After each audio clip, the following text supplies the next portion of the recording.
our nation called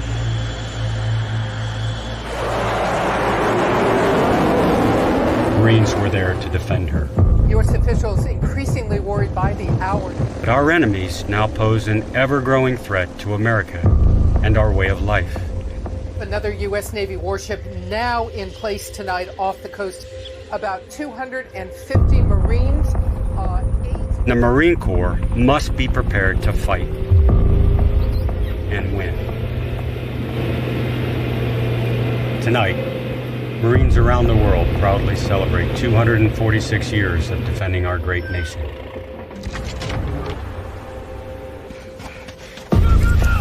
Our warrior lineage and the battles that have been fought and won across generations have become legend.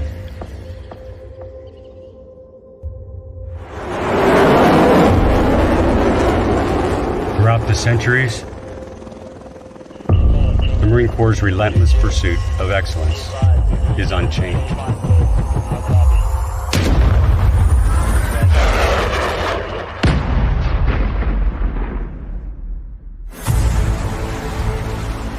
We are still made from the same grit and steel, with the same moral instincts, and the same unending will to fight.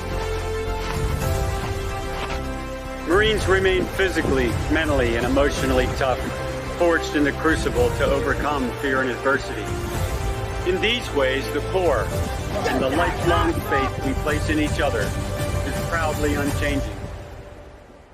This is as close as we can get to the base of the World Trade Center. You can see the firemen assembled here, the police officers, FBI agents, and you can see the two towers. A huge explosion now raining debris on all of us. We better get out of the way! On the 11th day of September 2001, our country was attacked. And the people who knock these buildings down will hear all of us soon. Like the attack on Pearl Harbor 60 years before, that day changed everything. Our Marines have fought and won in hostile places like Anbar, Sangin, Fallujah, Helmand, Mosul. We earned our reputation as an elite counterinsurgency force. But that remains only a part of who we are. After 5 days of heavy fighting, Marines raised our beloved American flag atop of Mount Zerbachi. What Marines are, what Marines have always been, is amphibious warfighters. And the changing battle now requires us to return to our origins, relying on foundations built by the Marines that came before us. The Marine Corps' identity remains the same. Our infantry battalions will remain at the center of what we do, and the Marine and their rifle will continue to be one of the deadliest weapons on the battlefield. But being ready now requires us to return to the seas and shores of maritime terrain. The history of the Marine Corps is marked by a series of paradigm shifts, and this is one of them. The hard-won lessons of Iraq and Afghanistan and the blood Marines have shed there will not soon be forgotten. We're using the lessons of our past combined with the weapons of the future to reimagine our warfighting capabilities through continuous adaptation and experimentation. Marines around the globe, Marines like you, are a vital part of this effort. Your ideas, your feedback will be key to moving the Marine Corps into the future and ensure that we will continue our legacy of winning battles. And to the Marines who have served our nation and returned home to continue to fight and win battles of a different kind in their own communities, we thank you. As Marine brothers and sisters, Semper Fidelis is a pledge that we promise to live by.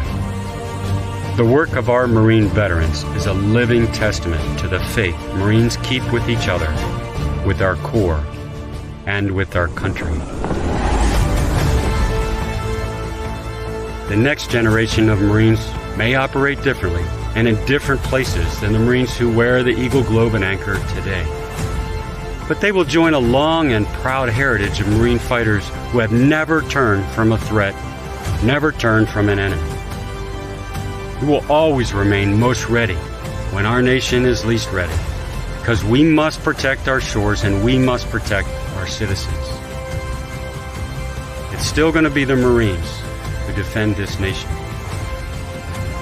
Semper Fidelis, And happy birthday, Marines.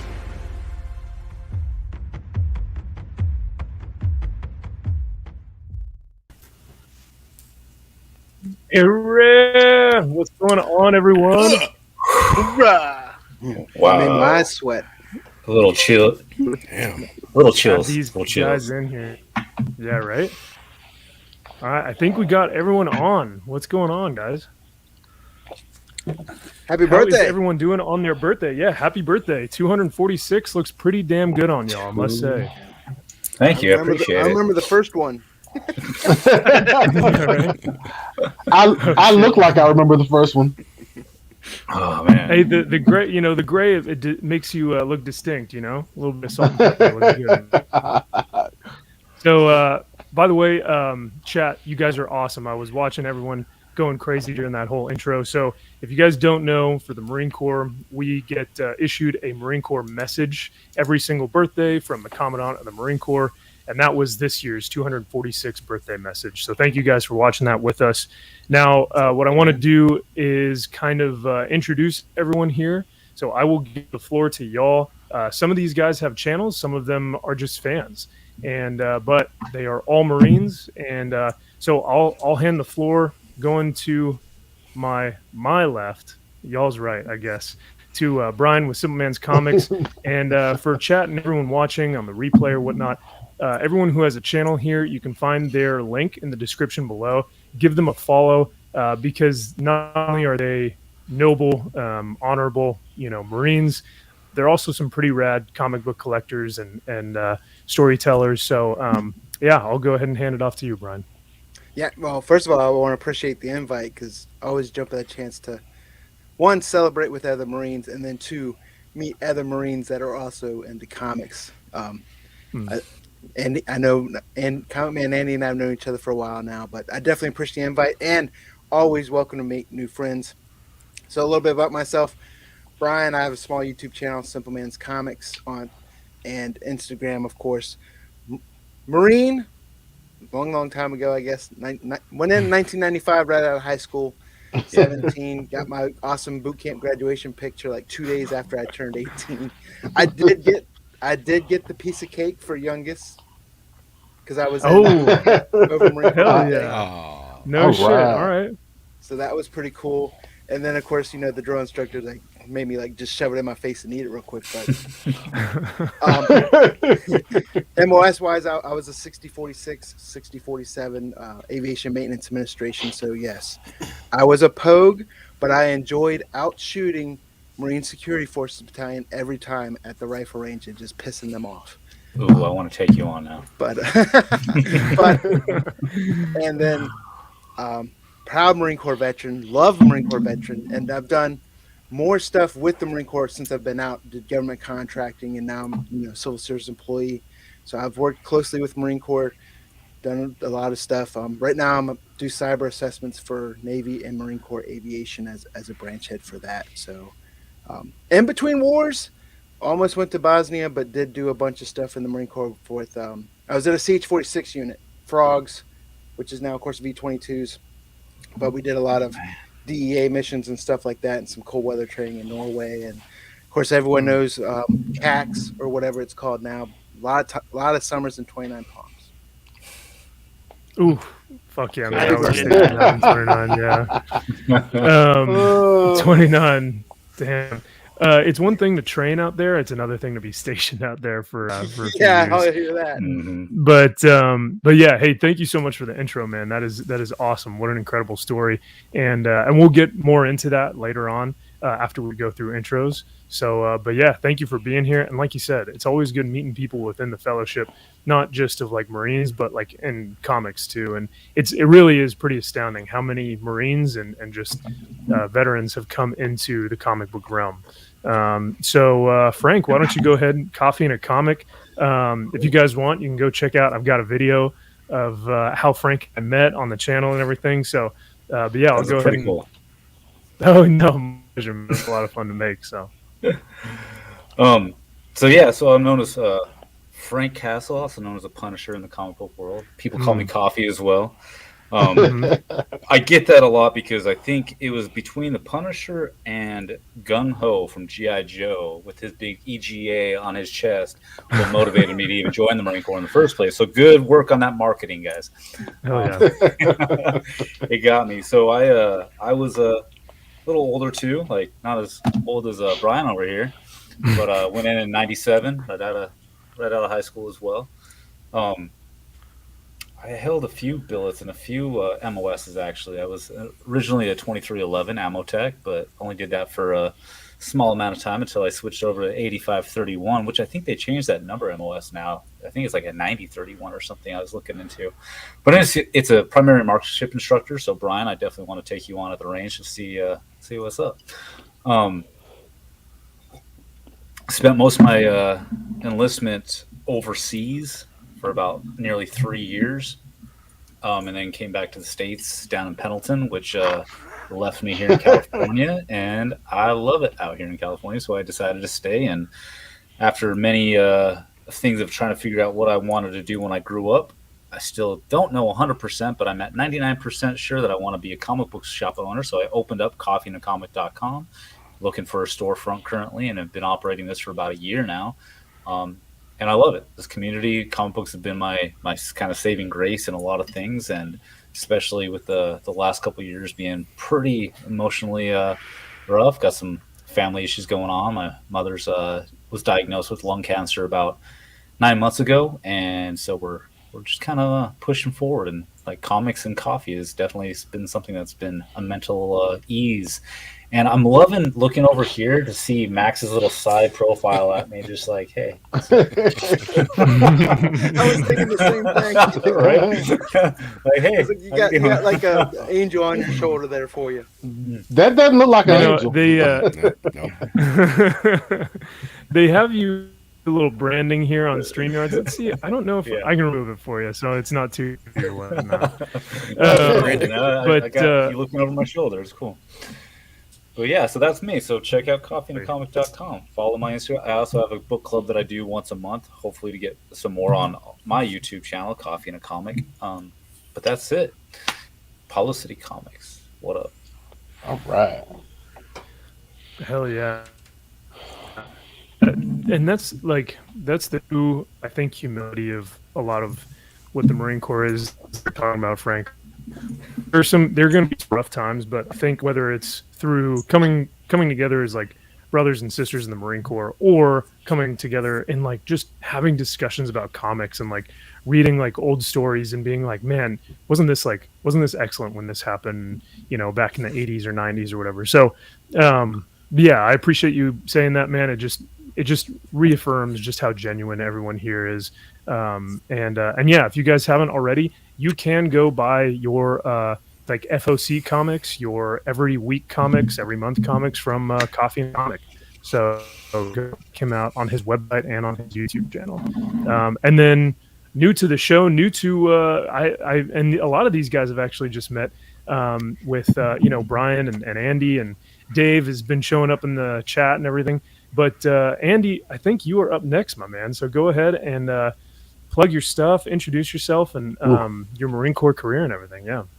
Oof. How PC do you want this to be? No. You know what? Wait, is there any such Marine thing Corps nowadays? birthday, so all bets are Should we off. set up a poll in chat for that real quick? Yeah.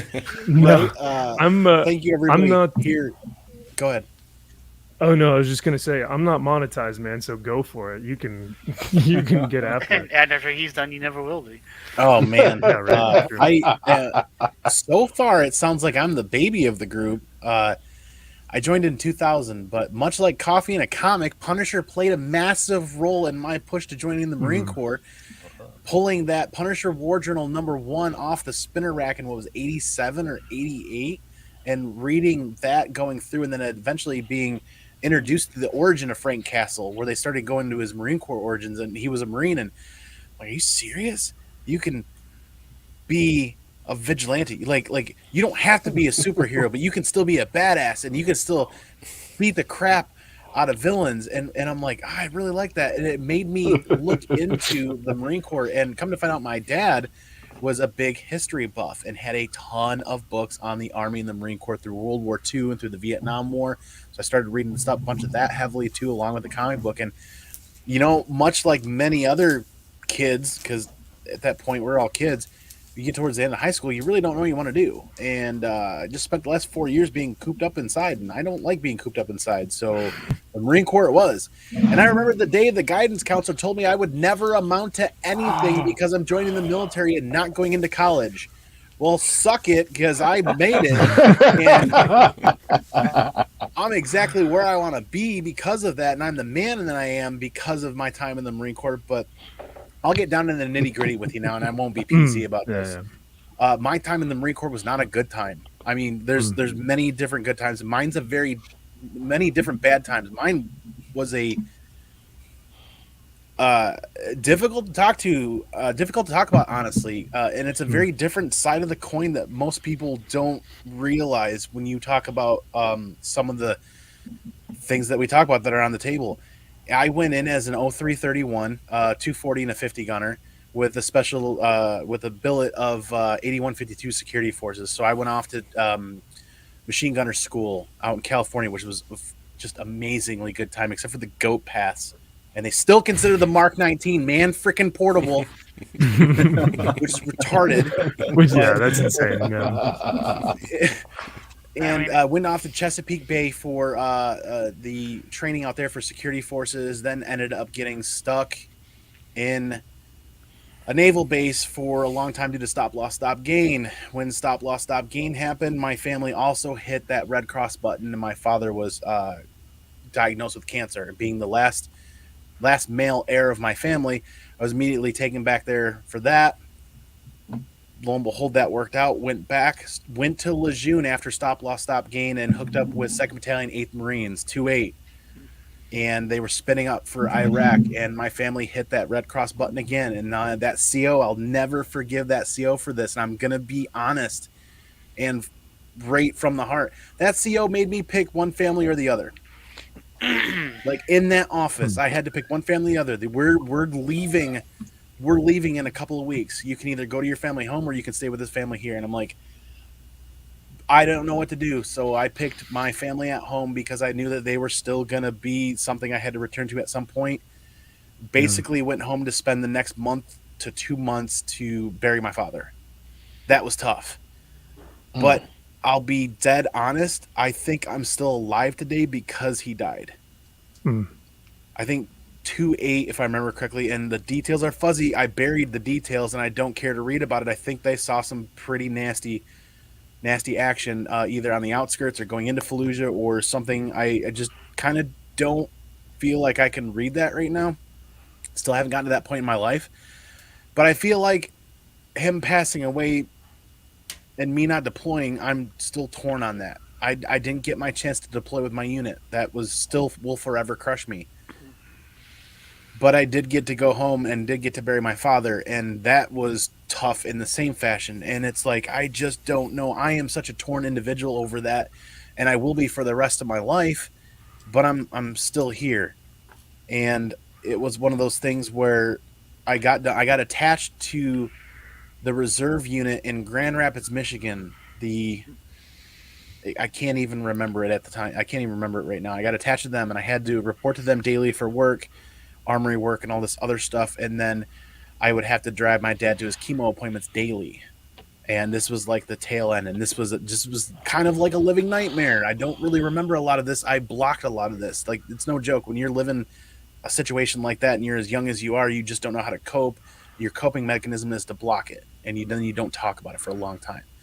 Yeah. And after all of that happened, and I kind of like looked at the grief my family was going through, and I'm like, I have orders back to Lejeune. I don't know what to tell you. I got to go.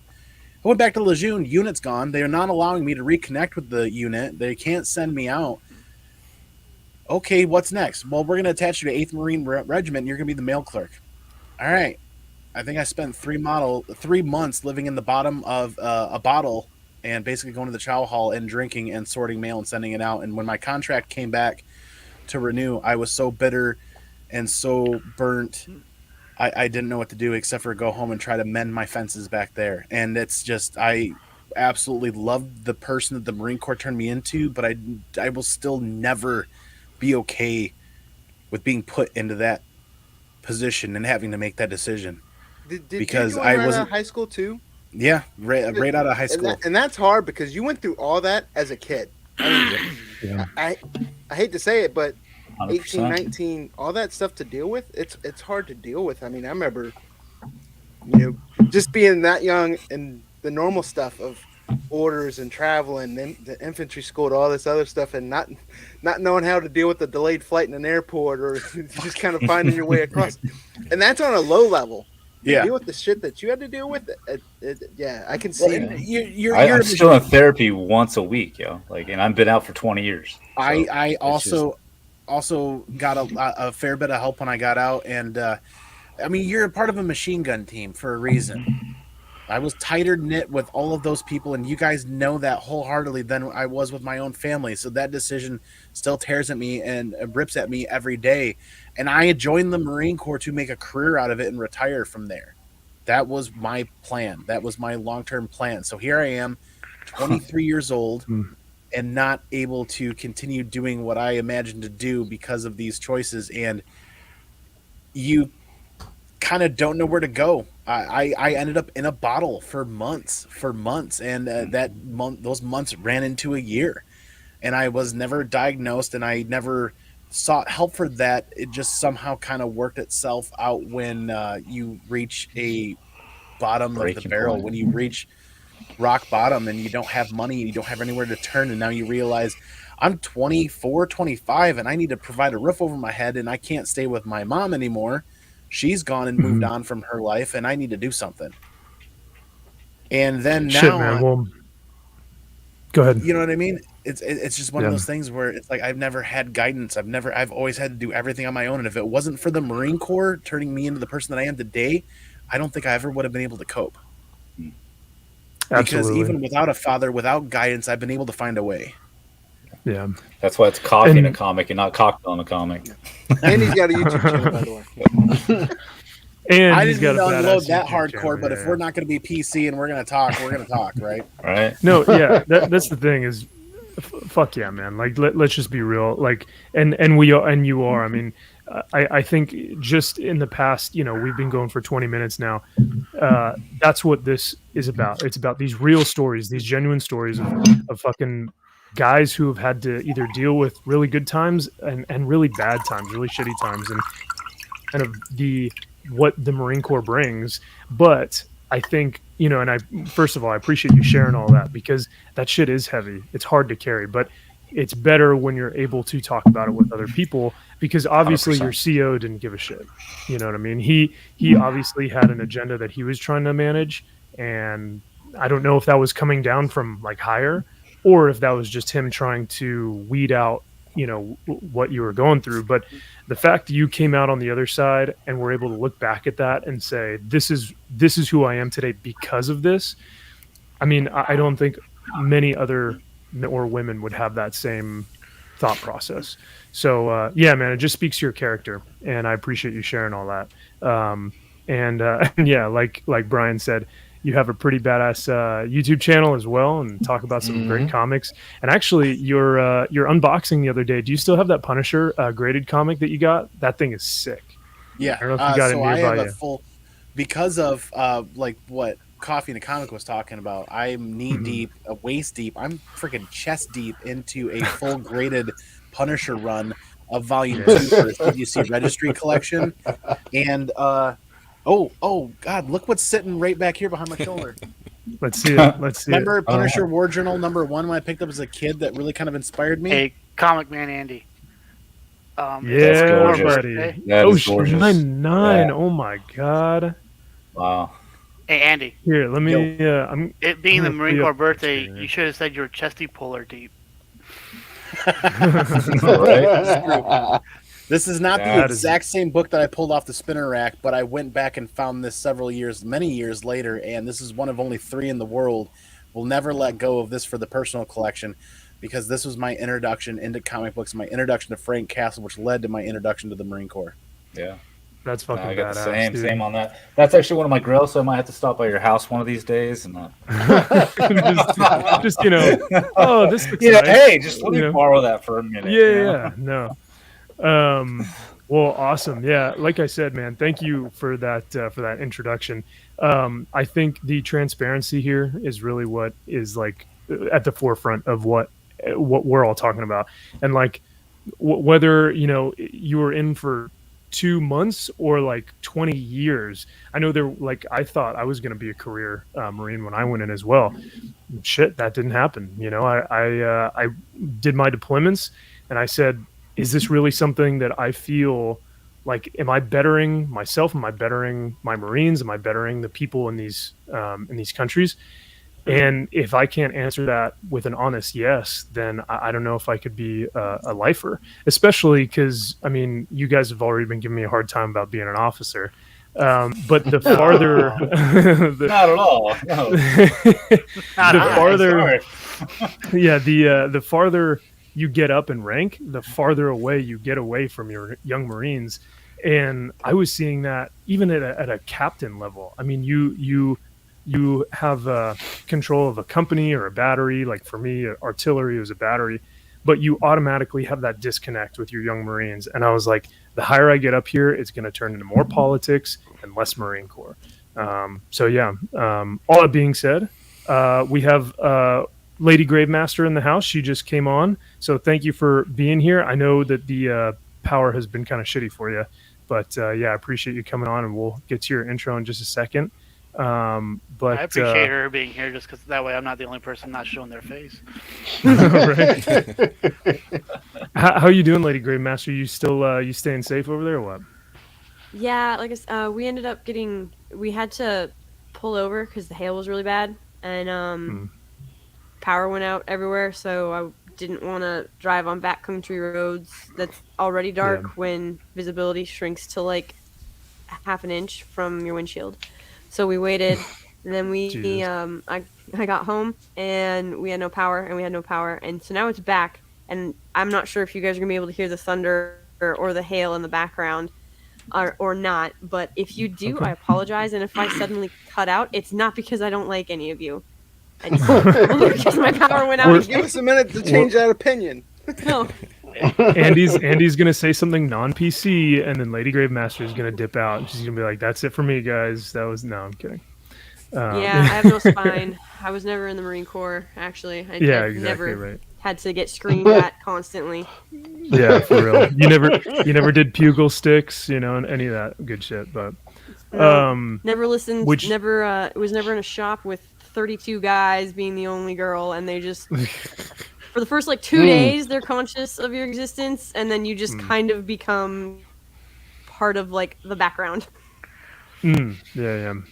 And that's actually a good question. I want to ask later about that, because I think everyone's going to have a different perspective and a different view of how they went through the Marine Corps. You know what I mean? So I'm really interested to hear about that. But next, I wanted to go to Dave, kind of like I said, going round robin here. Dave has been in my chat, in the Nerdrotic chat, in the Rebellion chat for gosh, how long, brother? I mean, it's that's how I first started to know you, and then you said that you were a Prime Marine as well, and so I was like, yeah, well, hop on in here. So yeah, go ahead with your introduction, man. You see, good things can happen if you just talk shit for a living. It's great. And talk shit you do, absolutely. Our chat is bombarded with it, and I love it. Yes, and I promise I won't get you taken down until after you're monetized, to keep it fair. Oh, thank God, I appreciate it. Yeah, I got you back. Yeah, I'm Harley Dave. I joined in 97, a couple weeks after high school, Paris Island. Went to 7051, Aircraft Rescue Firefighter. Back then we called it Crash Crew. I don't know why that changed. It always sounded better. Went to Iwakuni, Cherry Point, loved North Carolina, and moved back here after I got out. And it was weird because it's the similar scenario. It's you're a child, you're out of the country for the first time in your life. Your perspectives aren't there. Shitty staff NCOs, and you're just kind of wondering. I know it's important, but what am I doing here? So after a while of getting busted down, I said, all right, I'm done. So Guild of the Terminal Lands is representing. proudly. And yeah. Speaking of Terminal Lance, yeah, there's a great comic called Terminal Lance. I love yeah, he does some excellent stuff over there. But yeah, so yeah, thank you for your introduction, man. And feel free, like I said, to whatever you say in the chat, feel free to say it on here as well. I don't mind it. That's what we're here for. And if we try someone that we're not, what are we doing? But when were you in Iwakuni, Dave? I was in Iwakuni 98, 99. Dude, I wonder if we crossed paths. That's funny. Ooh. Because I was primarily stationed in Okinawa, but I made it up to Iwakuni, Osaka, a few other places as well, and all over that area. Iwakuni had an amazing chow hall. Oh, yeah. Well, it still doesn't beat Kadena Air Force's chow hall, but... Well, nothing beats the Air Force chow hall. I used to leave to go to Kadena just to eat at their chow hall.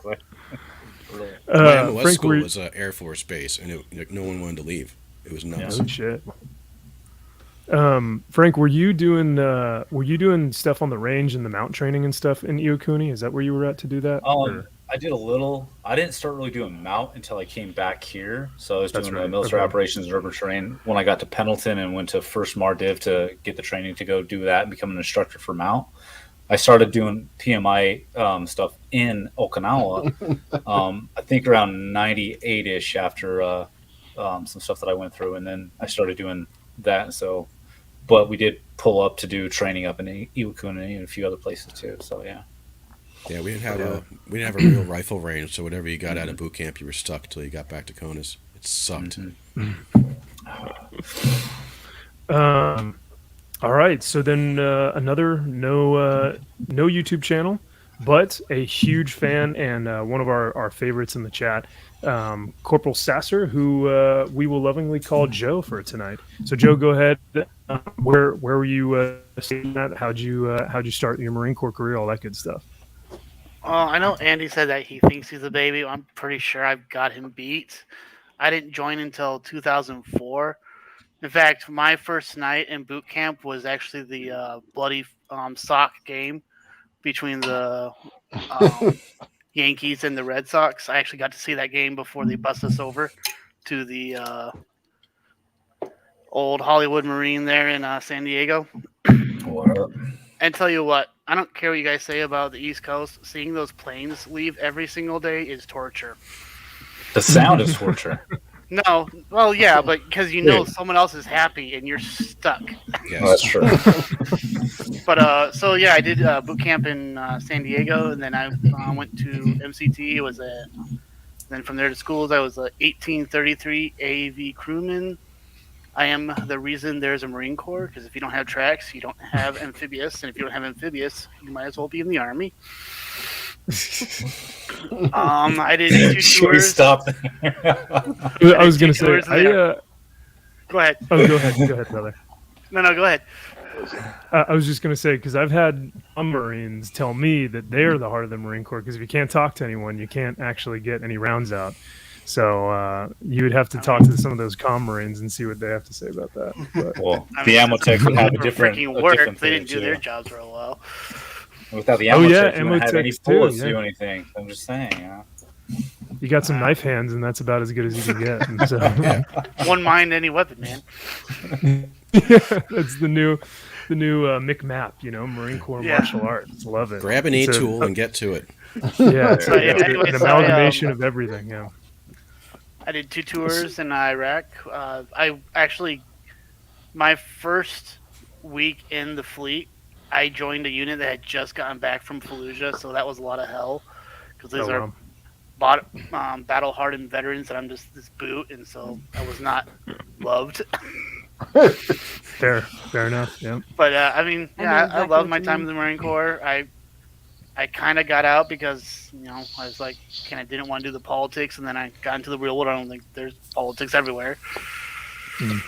But I've kind of joined like this side of YouTube. I've never been a person that's been into comics. Not that I put nerds and footlockers or anything like that, but it's not exactly my cup of tea. I kind of got involved in this side of YouTube and life in general.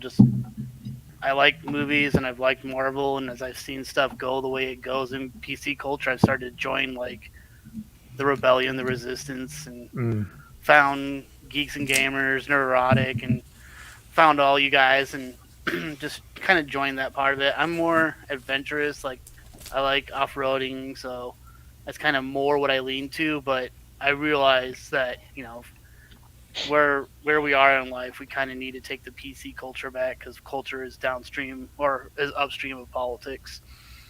And one of the things I love most about being a Marine Corps veteran is, with all the crap that's going on in this country, that Marines don't see each other as black, white, bi, gay, anything like that. All green. We're green. Yep. All green. Y'all get fucked by the big green weenie, and that's big green weenie. Everyone. Unless you have a too much of a happy corpsman, then there's something else to get fucked by. But a silver bullet. Yes. Yeah, man. Hey, I don't blame you. I mean, the whole reason why I found these channels as well, and why I started my own, was because this thing that I felt like had prompted me into going into the Marine Corps, like a lot of people's stories is they read Frank Castle, or they read John Stewart Green Lantern, like all these different Marines that had these backstories and these great heroes and great stories. And that's what comics focused on, and a big portion of my Marine Corps career, I was reading comics overseas and shit, And then I came back, and sure enough, we've got Bendis on a Superman comic, and I don't recognize Superman anymore, And so I think that's happening a lot, not just in comics, but kind of everywhere. And Frank, I know you and I have talked about this before, but it's just really simple. Like, we just kind of want to, it's like, as long as politics don't tend to seep into the things that we really enjoy, I think it can still be a fun hobby, And I mean, even like I'm wearing one of my unit jackets. I've got the Punisher skull on it, and I'll wear this out, and people automatically label me as this and that. And I go, no, I'm just wearing something that my Marine Corps career, that was their logo, but you're automatically labeled as something. So it's difficult. So I appreciate you saying that, Joe. And I know, I know Lady Gravemaster is here from that community as well, or from that fellowship as well. Like that's how a lot of us kind of have fallen into place there. But and speaking of comics, I saw Frank wearing a Dodgers hat and immediately thought he was an asshole. Well, number one, if you see the side of it, it has an LB for Long Beach, and I'm actually a Mets fan. So I'm just kidding. But I live out so. I'll actually, real quick, I go out to Dodgers games. I used to quite a bit, actually, and I love to go when they play the Mets specifically, so I can wear my Mets shirt and then my Dodgers hat and confuse the hell out of the crowd. They don't know what's going on. It's great. Yeah. So, like I said, thank you, Joe. Now, another fantastic comic book channel in Flash by Night. I apologize because I just found you recently, and thanks to Andy for recommending you to the group. But I've been loving your stuff, man. You just did a recent review, a recent comic book review that I really enjoyed your take on. And so, man, I'm more than happy to have you on here, Semper Fidelis. Go ahead. Where did you start? How did you get started? And let's hear your kind of backstory there. All right. So first of all, I appreciate the invite very much. I had no clue when I started checking out comics that other Marines were actually out there checking out comics. It doesn't seem like it would go together, but apparently it does. As for my Marine Corps start, I didn't actually go into the Marine Corps on purpose. No shit. I had a friend of mine who was having some issues, and I convinced him to go at the same time I was having a hard time in school, but I convinced him to go to the recruiter's office and check out the Navy recruiters, see what they got going, so he can go off and maybe do something better. And he's doing great, by the way. Kids are getting accepted to college and IT career, all that good stuff. But I convinced him to go and talk to the Navy recruiter. And while I was outside waiting for him to wrap his business up, the Marine Corps recruiter kind of came around the corner and gave me the spiel. And next thing you know, I wake up and there are these footprints in front of my bus, and I don't know what happened. that was kind of my intro to the Marine Corps. I didn't know what I was getting into. Actually, my recruiter let me see. What movie was that? It's a well-remembered Marine Corps with Private Powell. What's it? Full Metal Jacket. Full Metal Jacket. So my memory is terrible too. So if I blank out on like every other subject I talk about, that's because I'm shot. But my recruiter did let me watch. The Marine Corps gave you. Yeah, seriously. In more ways than one. Right. Actually, I may have snuck some of the shots if we're being honest. but my recruiter did let me see Full Metal Jacket the day before I left for the Marine Corps. I don't know what purpose that served. But I got there and I didn't have much of a rocky road. I left for boot camp kind of chunky, and so my first month at boot camp I spent in PCP, and so I was actually on Paris Island for 4 months instead of 3. Wow. I'm sorry. I once I got through PCP, like the first week of actual training, I had a breakdown because I just knew I was never going home again, like ever. And then things kind of set up, and I made it through, and I tore this fingernail. I don't mean to flip everybody off, but I tore this fingernail off on the range. Whoa. We had the because I went in 99. Yeah, October 99 is when I left. And so we know on the range, half the recruits are running the chains behind the targets.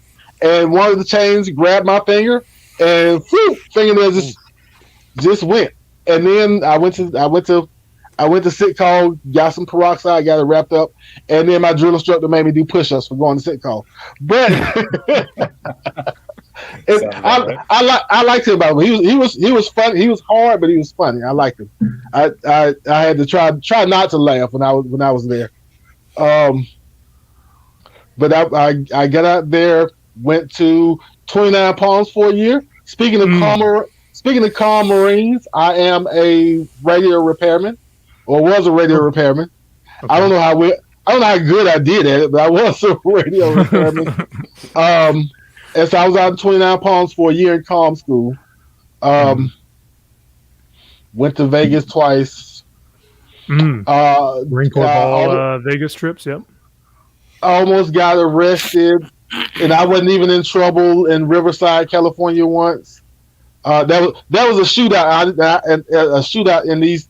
There's this corner of 3 fast food restaurants, and I was going to one of the restaurants after the club, which also has shootout.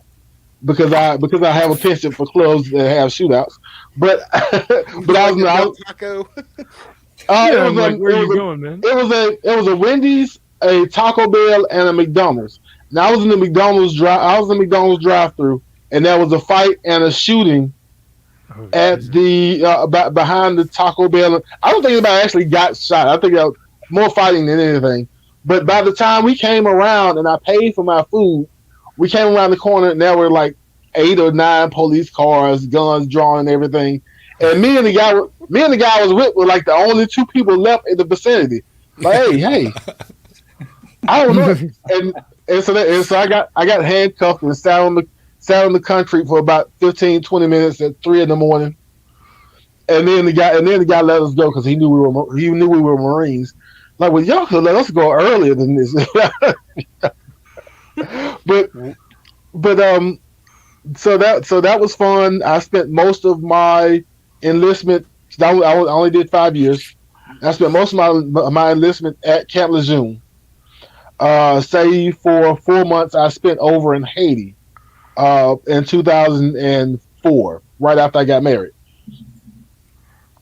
And I thought about staying in and trying to make it a career, but my hip is tilted this way a little bit, and so my left foot ends up being about half an inch to an inch longer than my right foot, or longer than my right leg, basically, and that caused real back problems during running. I got that about the second year, and my master gun said, "Before you put yourself in a wheelchair, you did your 5 years. Go home, do something." And so that's what we did.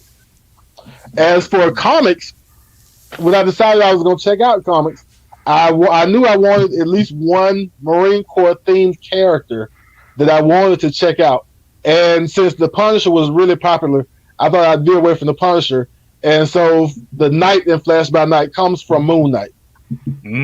Nice. Yeah. Okay. Great, That man. makes sense. Moon Knight's great. I didn't even think that. I was saying Punisher, John Stewart, Green Lantern. Yeah, I forget Moon Knight as well. I would love to check out more John Stewart Green Lantern, but I have this thing with cosmic books and with aliens and other planets and stuff. And like if John Stewart would just come to Earth and stay here and do things on Earth, I can deal with it. But cosmic-y stuff, I'm just not good with. Fair enough. Hey, fair Flash enough. by Night, real quick. Yes. Where did you get that shirt, yo? I want to say my wife bought it off of Amazon maybe a year or two ago. Because that's a That was cool. my That's a nice shirt. Yeah. I've been looking for one similar, but I actually want the one that Gunny Highway was wearing in that movie Heartbreak Ridge. I've been looking for that red one everywhere, and I can't find it. But that's close, and that's dope. Lady Gravemaster. Here she comes out of nowhere. She's got it. Yeah. She's like, oh yeah, no big deal. I've got it. That'll be my intro. Is that I have the shirt. Boom. just dunks on everybody. Okay. So yeah, Lady Gravemaster. Since you have the, let's hear your intro now. Well, I'm far less exciting than most of you. In '98, I was 8 years old, turning 9. So, Damn, she went in early. Well, so it's I come from a family of service members. I had my grandfather got he got drafted into the Korean War, where he was a tank mechanic on the 38th parallel. And holy crap, that man has some stories. He's also only got an 8th grade education and literally the smartest man I know. He speaks 4 languages and can fix anything. And he said that if he had ever had a choice, he would have gone into the Marine Corps because, and I quote, history just tells better stories about Marines. It's because we make them up too. About? He's like, come on, Frozen Chosen. Yeah. He's like Frozen Chosen, Chesty, Pull. He's like, I'm in the army. I was in the army, and I know all of those guys because they're just and more. He's like, yeah, and then he rattled off a bunch of army dudes, and I didn't really pay attention. But I'm just kidding. But No, then, I mean, I had 3 uncles. Go ahead. No, I was just gonna say. I mean, it makes. We've all been to whether it's OCS or boot camp or whatever, but one of the first things they do is they indoctrinate you into the Marine Corps history. You learn that shit more than anything else. You know what I mean? Yeah. You're so yelling it out while you're taking a piss. Yeah. Well, you also learn how to pick up first aid. You gotta stop. Both my parents were Marines. That's how they met. My husband is a Marine who says "Oorah, yut yut, kill, happy birthday, devil dogs" to all of you. By the way, where's he at? Tell him right. Yeah. He and I don't stream together because it would get way inappropriate way fast. No, so yeah, I've got both my parents were Marines. My husband's a Marine. My father-in-law is a Marine. And then I had 2 uncles in the Navy and one uncle who joined the screw this up. Yeah, the Air Force, because the Army didn't want him, and I was like, interesting. The Army said that he was too smart. Is like literally what they told him, I guess. So I was confused on that, but I guess the Army must have been busting at the seams at that point, because I think that's when it was like not the Depression, but there was a recession going on, and so lots of people were going to the military for the, that GI Bill, that guaranteed income check. Yeah. How they like to call it. And then I had another uncle who was in the National Guard, and so I just grew up on westerns and comic books and lots of Clint Eastwood, honestly. Whether it was his war films, his westerns, and I just loved everything about it. It was just so cool. And then my mom was like, well, if you go to college first, you can go in as an officer. And I was like, interesting. And go talk to me. We got jokes. That sounds accurate. Fair, yeah. Very accurate. But yeah, so I'm pretty sure the Marine Corps is just filled with a bunch of nerds and geeks who got sick of being bullied and then decided to figure out how to fight and shoot things. Like, that's literally the theory that I'm operating with, because I met some of the coolest people and also just like the most bizarre, just like the stuff that we bonded over, obviously outside of being in the Marine Corps and being absolutely miserable 98% of the time together, was, I remember I pulled out, this is so bad. I pulled out the Lord of the Rings trilogy. Yes, Eastwood, absolutely. I pulled out the Lord of the Rings trilogy because I was stuck on desk duty for the 72. Like, you'll get the next 96 off, and I'm like, yeah, but I want this 72. Like, I don't understand. I don't want to be on duty for the 3-day weekend, but oh well. And so I pulled it out and I got through one book a day. And on the second day when I was reading Two Towers, one of the other, at this point we were both Lances, was like, you know who Tolkien is? And I was like, is there someone who doesn't know who Tolkien is? Like, I'm pretty sure the only book that outsells these is the Bible, literally. And he kind of laughed and he pulled out a first edition copy of The Hobbit, and I was like, oh my god, I need that. Where did you find that? I mean, it was his grandfather's, his grandfather's father, so his great grandfather actually served in World War I, and like, he was he knew who Tolkien was. Like, there was a whole long story that went with it. They weren't, you know how it is, like, guys from other units or whatever, even if you don't always like interact or talk to each other or whatever, you meet people, whatever it is. And so of course when Tolkien wrote the books, this Lance's great grandfather bought them as they came out and then just passed them down. And so not only did he have a first edition Hobbit, he had a first edition Lord of the Rings, Fellowship, Two Towers, and Return of the King, and I was extremely jealous. Go ahead.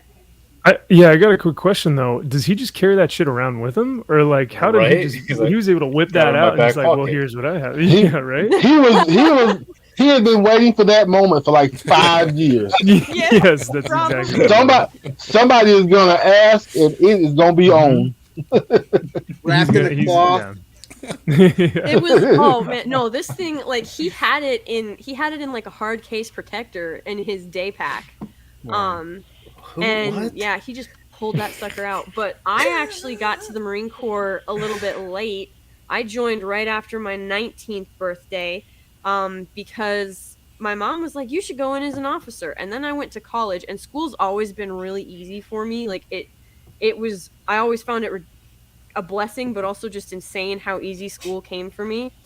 And so by the time I reached the end of my 2 semesters in college, I was like, I am paying a lot of money for not a lot of value. And that's not to say that, I mean, I liked most of my professors. I still talk to some of the people from that first year, but like, I just kind of felt like I was going nowhere, and I didn't really see the point to going on this path. And I was like, well, I'll go talk to a recruiter and see how it goes, because my brother wants to talk to a recruiter anyway, because my brother's school does not come easy for him. So he was like, yeah, I'll join the Marines. He ended up going Navy, but we forgive him. But he so we both went, and I guess he must not have paid attention when, like, my mom would tell stories or my grandpa would tell stories, because the recruiter was just asking like some basic questions, and I was just like firing him back, and he was like, are you interested in joining? And I was like, maybe after college. I just kind of wanted to see what you guys have to offer. He was like, you can. And then I bought that lie. You can go to college while you're in the Do whatever you want.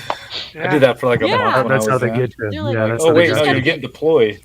Yeah, you just got to get through boot camp and A school and C school, and then once you hit the fleet, then you'll be able to go to college. That's a lie, by the way. Yeah. Right? Not that You anybody in broke this as a chat PF doesn't What the know hell that. is A school and Yeah. C You're school? putting in for the GI Bill. Oh, I was a wing side Marine. So Oh, Max that's is over here talking about how captains don't There you go. I mean, get. are you even really a Marine at that point? Oh, all right. Listen here.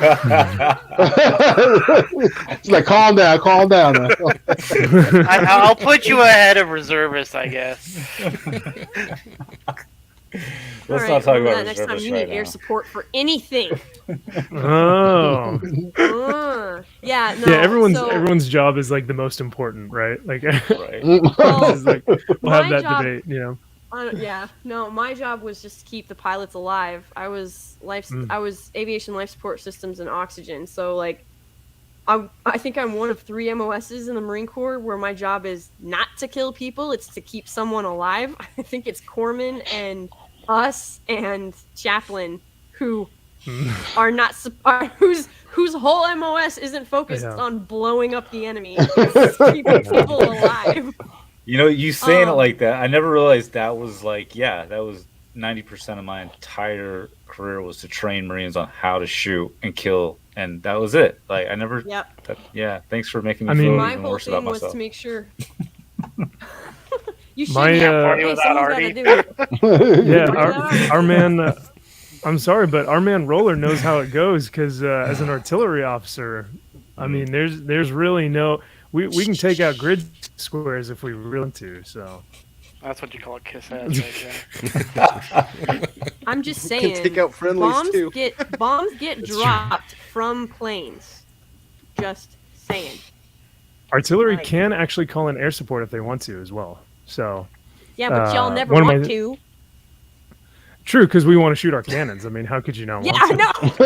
I know. Yeah, but I again, know going back to somebody- the whole 2311 ammo tech, you guys wouldn't have those bombs without us to actually give them to you. Ooh, it starts there. And then I mean, yeah, seriously, if you didn't have the AAVs going on land, you wouldn't have a reason to shoot or bomb anything. Just saying. how, No. yeah. Amphibious in nature. That's what we were always told, right? Right. And if But, you didn't have crash gear, you wouldn't be allowed to take off in the first place. Fair enough. I think If you pass that's what's out so interesting. In the jet, I mean, there's no point Yeah, to it's life, going really. there, yeah. You crash Yeah. and have a Class A, Class 1 mishap. Just saying. Yeah. What's great about those is like I said, when 29 pounds, I don't know what they call it now, but CACs.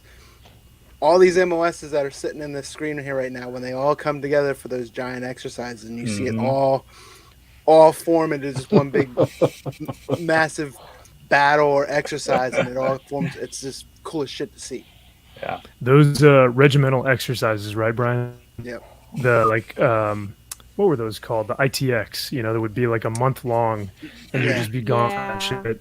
Either yeah, at that was the wild. 29 pounds, Yuma, and because you see what your MOS is the whole time, then when you just like go out and can witness like multiple aircraft, fixed wing, artillery, freaking grunts getting into the CH-46, and it all come together in some massive ass exercise, and it's like, oh, My job is important.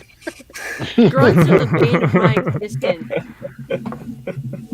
They don't know how to use wrenches, and they think if you just hit something hard enough, it'll work. You can't do that. I mean, stay out of my shop with your dirty boots. Stay out of my Stay shop. out of my oxygen shop. Stay out of my O2 shop with your nasty boots. See, I'm Lady also Gravemaster, if you listen to the Marine Corps message, that was our intro for the stream tonight. If you listen to that message, even the Commandant himself says that the heart of the Marine Corps will still be the infantry units on the ground. So, but again, she's the wing, so she showed up late. I'm just saying. I showed up when you needed the most, when everything else was dying, and you needed to be lifted and elevated. No, it actually being in the wing is really weird. Because especially being life support, because we had our OIC and obviously we have our normal chain of command, but I literally everyone from we had a first lieutenant, her call sign was Dora. She's awesome. Like that woman, I swear to God, could bench press a bus. Like she's just freaking insane, and she's like 5'2" and scary.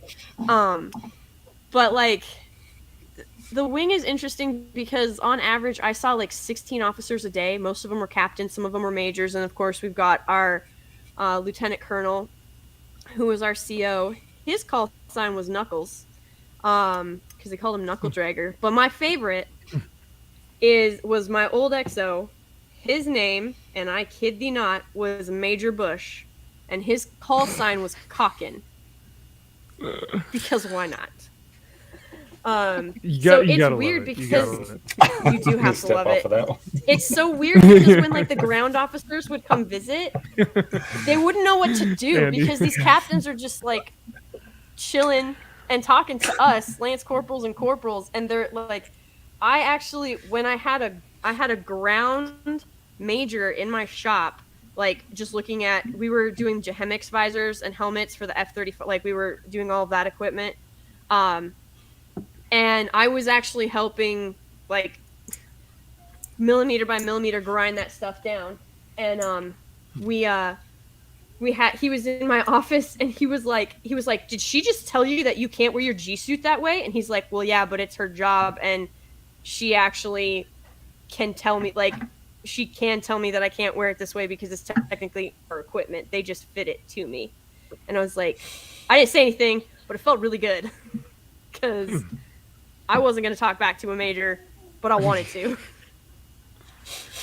Yeah, that's something that's kind of interesting within the Marine Corps is the chain of command, is like you just how you have to approach things with like tact, and that's obviously it's one of the, core leadership terms that we learn. But yeah, it's interesting how sometimes if you have a point, like you can get it across really well and make someone feel like an idiot while still having like a lot of tact, even some of my staff, enlisted would tell either the XO or the, battalion commander or something, just very sternly what they thought that we should do. And then they kind of got the point across and it was like, okay, we get the idea, but they were able to do so with like a level of tact that was like, man, I respect the shit out of this guy.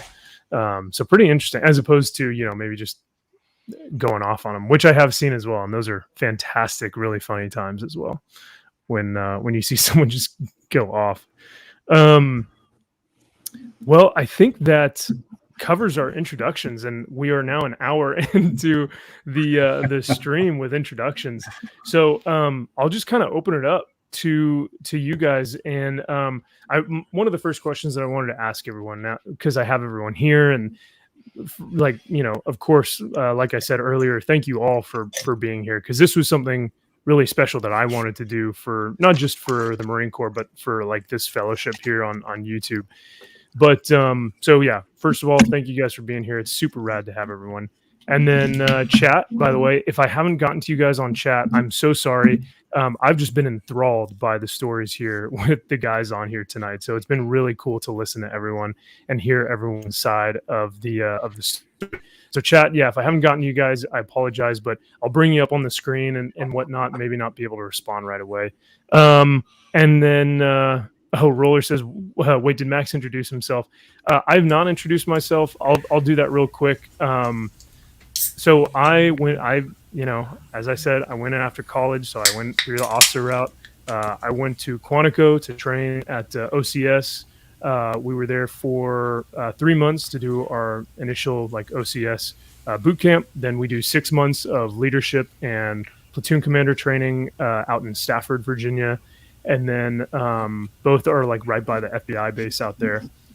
And then I went to artillery school in Fort Sill, Oklahoma, and was stationed out in 29 Palms for 4 years for artillery, where I was probably home 6 months out of the year, 5 months out of the year, because if you're not on a deployment, you're out in the desert training, like you were saying, Brian, on those ITXs and shit, where you would just be gone for a month, and then you wouldn't come home. So you can't just blow up shit anywhere. Yeah, right. I wish we could differ. It's just frowned on in certain locations. You can technically blow shit up anywhere. It's just you might be frowned upon in certain situations. Lejeune, you can't really shoot artillery as much as you have a little portion of the map that you can actually shoot into, and so you're kind of limited. But 29 Palms, I mean, you can go fucking anywhere. So yeah, I did that. I had a few combat deployments, and I was really thankful that I got to go with some infantry units and was their artillery liaison for that.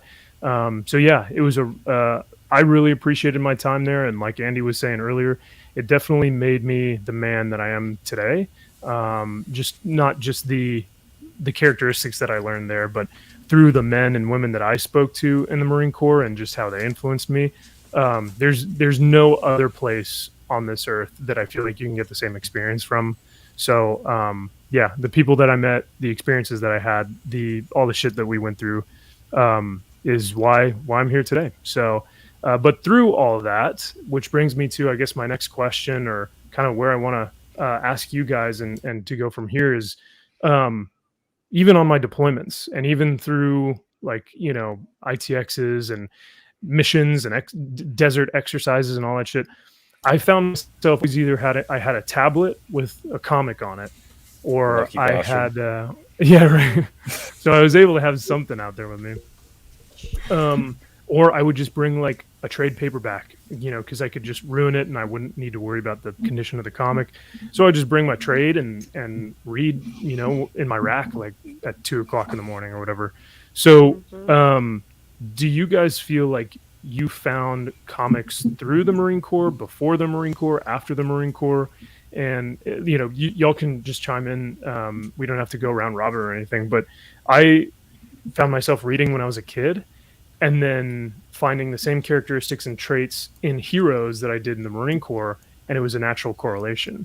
So, yeah, how did you guys find comics, and how did they play a role in your career? I was big into comics before the Marine Corps. Well, I was big into sports cards first, and then transitioned into comics. And then I kind of got out of comics towards high school because it was all about football and stuff like that. Went right into the Marine Corps. So I kind of read some comics, but it wasn't a big comic thing. We were more into nudie magazines on deployment. I was gonna make that same joke, but I didn't know how to bring it up. And then got back into it well after 2004, 2005 is when I started getting back into comics again. And then, but since then, since I've been into comics, was doing YouTube and everything that. Both my younger and older brothers are Army, God bless them, and my father, Army, God bless him. But they were both in Iraq or Afghanistan, so I was like, hey, I know you probably don't, but I'm sure there's someone out there. You guys are stuck in some shitty ass shelter, half tent, whatever you are, and I just would mail freaking care boxes of freaking comics, and I would get letters back like, hey, well, not even letters, emails when they had a chance. Yeah, they're loving these books, man. So I understand that people out there that are on deployment and stuff love them, and there's organizations out there sends comics to troops that are deployed, but we would send care packages that way.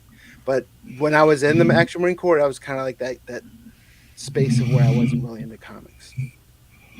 So yeah, I mean, I can kind of attest a little on that same. I got into it as a kid. Again, I'd go back to I don't know what came first, like the Saturday morning cartoon or the comic book, really, because as a young kid, I kind of went back and forth. But I do remember Punisher That's a very very chicken vividly. egg situation, to be honest. Yeah, it is. Yeah. I'm trying to remember Like- like what it was that was like Snap, but I think probably my guess would be Saturday morning cartoons were like the first, or the Sunday paper comic strips with BC and some of the other but like actual comic books, I remember coming across very young as well and just being enthralled by him, and then seeing the Punisher. And I know Andy said it was War Journal #1. I wasn't that lucky. Maybe I don't know, I missed the boat on that one or something, because I did get into it. It was Punisher Armory, I believe, was the first one I saw and came across. And I was like, dude, this is dope. And the guns and like the cool stuff. And then it led me to Warzone. And then I went back and was like, I need to find all this other stuff. And so I was like, hell yeah. So that really got me pushing towards that. But then the comic itself, it wasn't just the Punisher. Like my very first comic book that I was able to buy with my own money, because I grew up very poor and, we couldn't just spend money on frivolous things for the most part. I went into a 7-Eleven and purchased Ren and Stimpy #4 off of their spinner. Still have that book. And that was something that I loved, because Ren and Stimpy was like the hit cartoon at the time. And I was like, yes, finally. And I think I got Jetsons #1 as well. And I loved them both. They had their own place and their own element to it. And so that took me on for a while, but it was just something I kind of kept in the back end. Like none of my friends really knew I was into comics much. It was just kind of a thing. And then when I joined the Marine Corps, I did have a couple of my comics with me at one point, but they obviously disappeared and got lost. But when I got deployed overseas, I was in a weird predicament, because I initially didn't feel like I fit in with Marines #1. I just didn't have that same bravado. A lot of the guys that I served with were like sports jocks. I played in football in high school, and I was like that punk skater kid that was like, kind of outed. And so I couldn't find that connection yet. So I would take off, and being overseas, it was different because we were supposed to bond a little bit more, but I kind of just went off on my own. And music was a big thing. So I'd find like different music places, and a place in Japan I went into was a Tower Records in Okinawa. And I was going in buying CDs, but I went to the bottom floor of this Tower Records, and they had this section of comics, but they were like all manga kind of, like obviously that's the Japanese comic books, but they had a Spider-Man in there, but it was in Japanese. And I related American Spider-Man. I'm going to get this. And that was kind of like something so I started going back there and buying these Japanese comics that were kind of Americanized, or they stole from Americans essentially and kind of made it their own. I'm bummed I have no more of those left. I wish I would have held on to them and kept them, but that kept me going as well. And then when I actually got out of the military, my comic book kind of reading was still there, but it ebbed and flowed because my life changed so many different times, and going into college and doing a bunch of other things.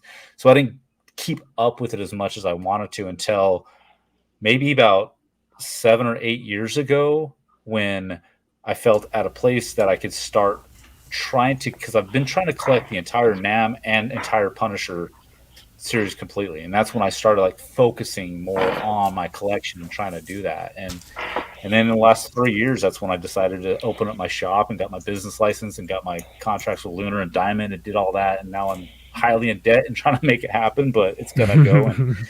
But yeah, so that's been my comic book. It's always been there. It's always kind of floated around in my life in some kind of area. So yeah.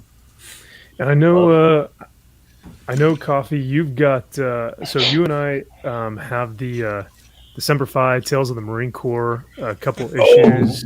Let me, can I talk on this just for 1 second? Yeah, please do, man. Okay, so this is the Tales of the Marine Corps Semper Fi. This is issue #1. So I need to give a quick shout out here. So I'd known about this, but I'd never been able to actually have it. So if you can see behind me, I have issues 2, 3, 4, 5, 6, 7, 8, and 9. The entire series run. That all was brought to me by, if you don't know him, go follow him on Instagram, X11 Bravo. Yes, So yeah, and he thank you hooked for me up. reminding me, actually, Frank. Yeah, Right? Like he hooked me up with these, and it has been such an amazing thing because it's something I've always kind of wanted in my collection, never got a chance to. And reading these just motivated me more in a way that it's hard to explain unless I guess maybe I mean you guys would probably understand just in that concept of like what we romanticize about the Marine Corps and the camaraderie of sorts, even though we had possibly not the best experiences, but there's some part of that camaraderie and brotherhood that I'm sure we all felt eventually in some kind of way. And these books kind of brought me back to that and some of the stories that were in there. And so X11 Bravo, thank you if you're watching. He might be actually in the chat or not, I'm not sure. But he's been doing great for the veteran community. I know he's a brother from another mother. I think he's in the Army, or he was in the Army. But he's been doing great things for the comic book veteran community, and definitely looks out for the Devil Dogs in it too. And so he was able to snag those up for me and ship them out. And I was super stoked to get that care package. That was amazing of him. So thank you if you're watching. Did someone say Nam? What up, dude? Damn, look at all those. I'm like, yeah, the like you said, Frank, that's a huge shout out. So X11 Bravo, if you're watching, man, you've been doing some great stuff for the veteran community. For anyone who's watching, go follow him on Instagram, X11 Bravo. Now, I can't get into too much of what he's been doing for the community, but what he's got planned and what him and his wife are doing right now, and it'll drop pretty soon, so you guys will know. I'm thinking this week, right, Frank? Tomorrow? Yeah, I believe so. It should be tomorrow, and I mean a few things coming out in the next month or so. But yeah, tomorrow I think is the bigger. So some big news with him and with the veteran community. So keep your eyes out for that, and it's all comic book and veteran related. So it's going to be super cool. I'm really excited to see where this goes. But yeah, man, he's got some really cool stuff on the horizon. Now, Brian, let me give you a little. I think your mic is muted, my man. Yeah, 100% it's muted. Yeah. There we go. Simple man. He is a simple man. Let me see that book, dude. Into Golden Age. Hell I didn't know anything about Golden Age books, and I was like, well, if I buy something, I want something that's going to mean something to me. So it's United States Marine #2. Trying to keep the glare off of it, but and so I bought this on my comic shop. I forgot how much I paid for it, but it's another one. Kind of what we were talking about earlier is you don't see stuff like this anymore because they won't make it because people get they don't like the way it's portrayed on the book and stuff like that. But I remember when you bought that. Yeah, this is like my prized possession as like a cool Marine Corps comic book. That thing is beautiful, man. That's super rad. And hey, mid-grade 5.0, that for a Golden Age like that, you're probably not breaking the bank on that, but it's still like beautiful. Yeah, wasn't that super cool. But think how rare that is still. Because when you first started going into comics, you're like, man, I just paid $70 for a comic, and then that goes up real quick. Right. But at the time, I think I paid I want to say $250 for that. But think about that. That book itself was probably highly prized by Marines back in the day that actually took them overseas and destroyed all the original ones. So there's not many of those left. So that is, if you're looking at a collectible, that's a collectible. That's something that most Marines, most Army, Air Force, any military back in the 30s, 40s, 50s, stuck them in their back pocket or in their cargo shorts and destroyed them. So that was kind of a cool book there too. Yeah, that's kind of how I found this one, Fight Marines, and I can't say if this is now. Don't be scared. I do have a backing board here, so it's just one of those clear ones. And this is Mylar, so I'm very aware of bad that looks if I just have comic in a bag. So don't don't hit me too hard. He's bougie. For this, I was like, damn, dude, this is so rad, and it's just something that's very random, but it's almost it almost looks like a recurring poster. It does, right? With the guy just on the front running in the front lines, and he's going, "Come on, chicken, let's get him." A new battle action series, Shotgun Harker and the Chicken. Just you gotta love the classic covers and all the ads that were in the back and in the book. So Andy, I think you had one, right? I think you pulled one up, right? Earlier? A book that you had? The Semper Or was Fi, as far as Marine Corps book? That's right. Yeah, yours is graded 9.8, huh? This one was actually a birthday present from my wife last year. Oh, that's and cool. she stumbled on this for a steal online for like $40 or $50, I think, and then taxes and shipping. And I don't care if it's CBCS or CGC. This is one of those books. When you discover the Punisher, you eventually discover Semper Fi and Nam at some point as well. So this is another one that I had to add to the PC. And getting the raw books was something I had done. But one of my wife's best friends, her father was a prior Marine and passed away, and he bestowed his comic collection on us, which included a Semper Fi #1. Nice. So she eventually made it a point to get a graded copy of this for the collection as well. Dude, that is so cool. Yeah, because I've only seen raw copies of Semper Fi, and even if I see them graded, they're normally like a 9.0, 9.2 or something like that at the highest. So yeah, to have that 9.8 is freaking rad. Yeah, like you said, whether it's CBS or CGC, it doesn't matter. Hopefully EGC. But yeah, right. That should be the new one for sure. And then TJ, you had some right. I think you just did your video this morning, man, was awesome for the Marine Corps one that you had a couple. Yeah. I've got between Marine Corps books and Iwo Jima monument covers, I've got about 30. Well, But here's a question: is anybody familiar with old military films? Because I found one book the last time I was in North Carolina. I grabbed this book here, The Lieutenant, and that's awesome. I assume this is from a movie. I don't know. The Metro Goldwyn, I think that is the studio, kind of down at the bottom. So I'm assuming this is from a movie. But I grabbed it. It's a television series. Okay. Okay. Great. And some popular artist, I know his name when I hear it, but there's a popular artist that did work in here.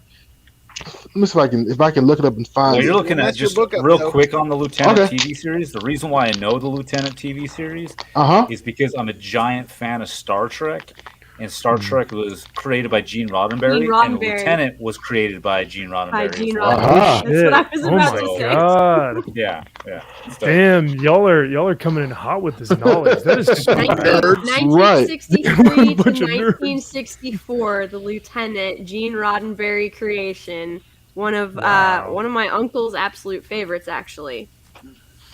Damn, man! Thank you guys for sharing that, because I would have had no Camp idea. Pendleton filmed up on that, I believe, if I'm correct. Is where that's the first thing. The first page says Camp Pendleton on it, and the Lieutenant War Games. That's what the first page says. Hell yeah. Well, seeing as though I at one time in my career held the butter bars proudly, I think I might need to check out this series now. Yeah, so, right. It's really good. I like it. So at the fear of giving away my secret spot, there is a store in Greensboro, North Carolina called Sailfish with 2 S's, and they have a nice little bronze, silver, golden age box or a couple of boxes at the end of one of the tables, and there's always at least one Fighting Marine War Heroes, or this Lieutenant book somewhere in that box. So every time I go to Greensboro, I stop in there at least once and go straight to that box, and then I shop around the rest of the store. But I can always find at least one. Dave, you had some NAM, right? Yeah, I got a bunch from my brothers. He's gonna send them to me though. That's the problem. I was gonna say, you mind showing those bad Larrys off? I got them for now. Yeah. But here's 2 through 9. Those are freaking rad, man. Ooh, damn! Look at the colors on those. You got a full run there. Yep, that looks sick. My mom, it was really funny. So I've been on debts. I got to do all the workup for deployments, but I never actually got to go on the deployment because I would have to like change units or I would be on remain behind and it sucked, but I would still have to like go float on the boat and see like the worst parts of some places. And that's also where I learned why shower shoes are super important. Have you guys ever spent any time on the boat? Ooh. That's not just a boat. That's not just a boat thing. That's an everywhere thing. No. On the boat, like you basically have to go buy 3 pairs of shower shoes and then glue make it stack. Cool. Awesome. That is so cool. That curl is rad, dude. I love that cover. That was the most random shit. Hey, that's the best shit to have, though. Yeah, no, my mom always asked me, she's like, so what do you do? Because you have no internet and no phone and no nothing for like 3 weeks. So what did you do? And I was like, I read and I played a lot of cards. I got very stupid good at 5-card draw. I believe that. Spades was my thing. Yeah. I honed my spade skills in the Marine Corps. Heck yeah. I both ran my first Boston and had my first Boston ran on me in back-to-back games in Haiti. Now, what's the best place to play? Because all my friends and I would play on the top of an MRE box. That was like the best place to if you're out in the field or something. But do you guys have a better place to play spades or poker or anything like that? That was the only thing. Right on an embark box. What? Right on top of an embark box. Right. Well, I guess I could also say on top of an ammo crate on a ship, but that Ghost Rider Wolverine Punisher, I got that somewhere too. So that is sick. Yeah. I got throw, what? My collection has never seen Samurai. Samurai. So that's a hot cover, man. I like that artwork. I got to throw one more shout out to a dude that I know is in the chat right now too. When we're talking about military comics, I got this stack of NAM because they knew I was collecting the NAM. So collect them all or die trying. John, thank you again. He shot me all of these NAM book out there. Damn, yeah, here he is. Yeah, right there. He was so ready to shoot me these. And I still haven't organized them into my actual PC yet because I got like 7,000 books over here I'm trying to deal with right now. But just had to throw those out there. Right. So, yeah, man, those things are sick. Go ahead. Ooh, is that the Meltdown's Meltdown? Yes, sir. I've only read it in the trade paperback, but I have never seen the singles. Those probably look rad, though. Any tracks? What we got going on over here? That's the year 5. Yeah. Yes. No BOGM cover. IDW, huh? Mm-hmm. That is such a cool. Yeah. I don't know if anybody knows Carolina Chris. Yeah. But he was doing a live stream and he had it. And he had it as part of this giveaway, and someone else wanted, and I immediately had to go to eBay. Like, no, somebody has this book. Somebody has this book for sale, and I got it for like close to cover price. But I had to have that, and I think this is the last one I grabbed. Oh, that's a cool one too. Is that number 25? Damn, that is dope. I like that. 28. 28. Yeah. That's 28. Cool. You guys got Carolina me writing down all these like is dope great, top. man. That's a funny guy too. Who's that? Carolina Chris? Yeah. Oh, God, Him and that Duke's mayonnaise. God, last year he did that video opening up where he took a bag of flour, threw it on the counter, and did some things to make it look like he was doing something else. That it made it sound like the cops were taking over his place.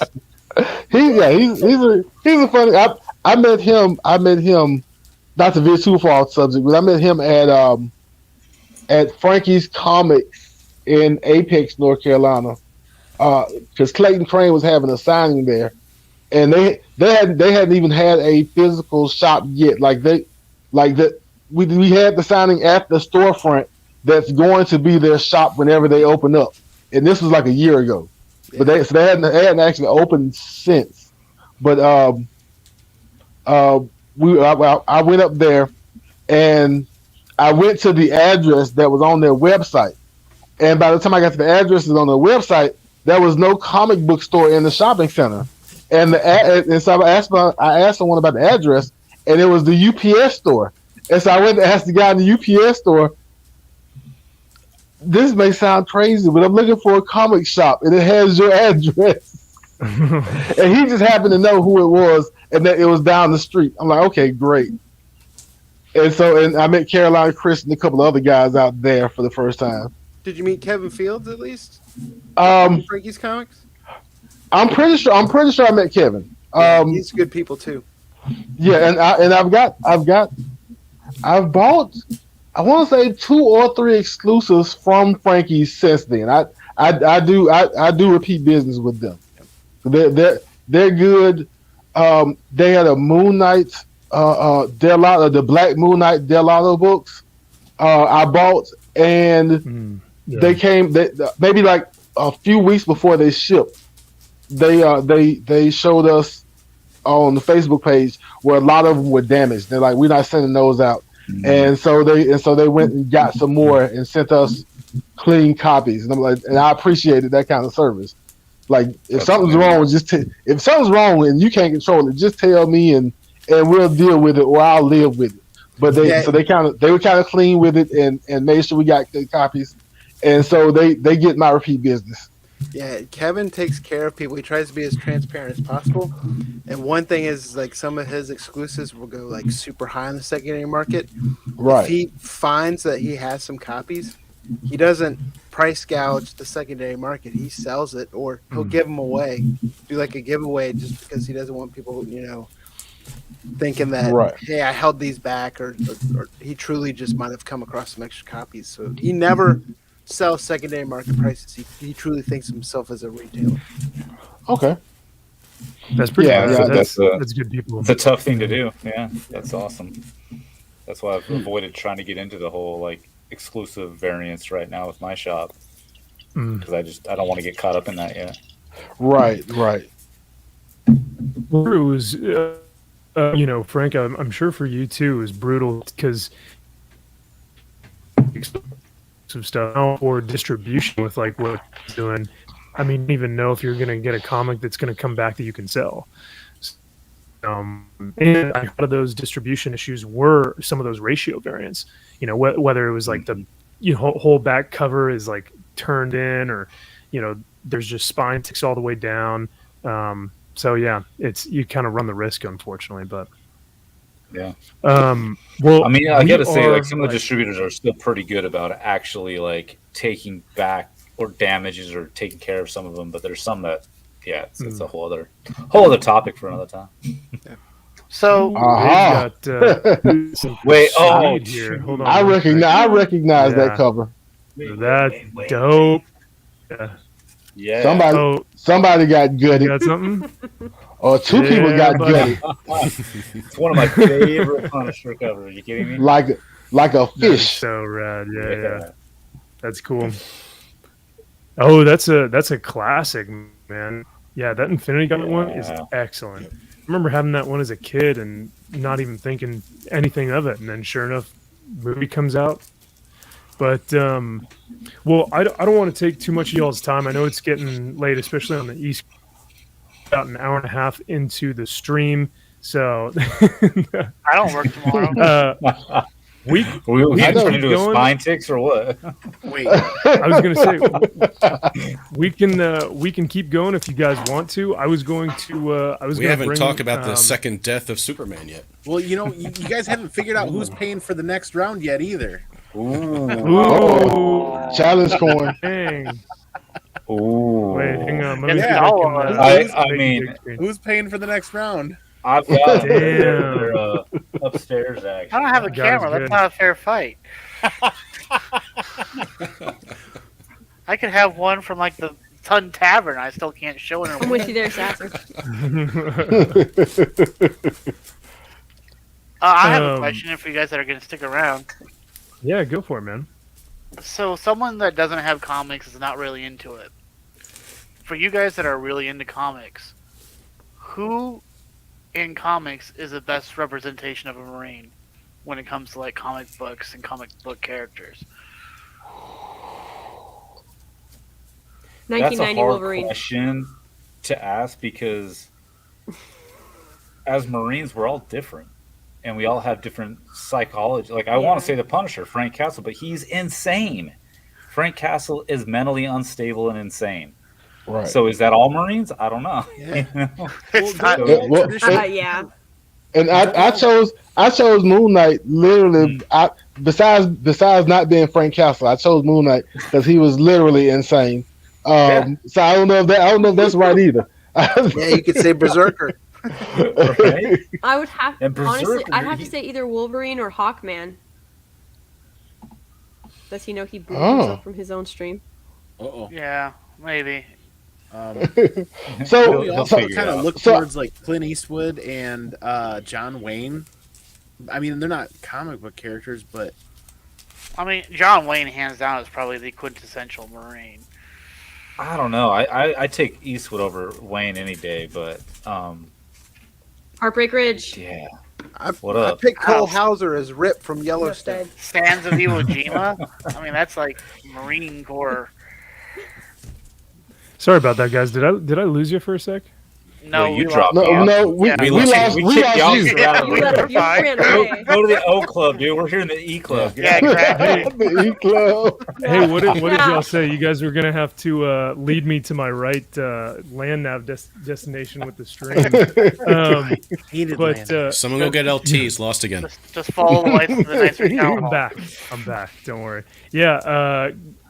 Damn, Frank, like you were saying, I'm really going to have to look into that Ethernet shit because, my internet went down for a sec and wasn't able to see you guys. But I'm glad that the stream stayed up. So what I missed, we talking Eastwood and who else? The quintessential Marine in comics. And then Eastwood and John Wayne kind of slid in.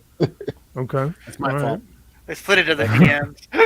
Okay, you know what? It's right here. It's in issue number 1, Semper Fi.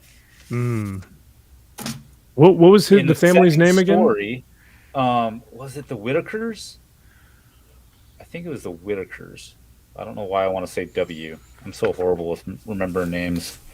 Yeah, there is a family that like the comic's based off of, I believe. Yeah. Whittier. Yeah. Whittier. Yeah. So the first story is about Corporal Miles Whittier, and he was great. But I think it was the second story in this first one that I was reading that I'm forgetting the actual main character's like name, but he, at least for my vision of what a Marine kind of would be, I guess in comics would be the quintessential. I can't really find him right now, the name of it right now, but yeah, that's a tough one. Yeah, because you really, I mean, there aren't many Marines in comics, at least that I remember. Go ahead, Lady Gravemaster. Oh, I was just curious, because there's a John Basilone comic. I think it's just one issue, but it's out there.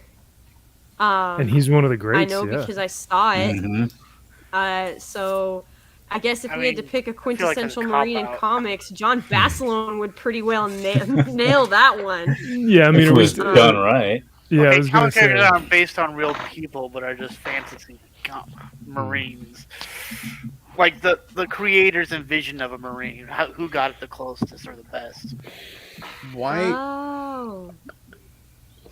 Honestly, I like John's. Oh, go ahead, Andy. This is just a random thought. Why aren't we encapsulating, or why aren't we creating the next generation of those Marines in comic form for the next several generations? I can. You know why? You know why? Because it's boring now.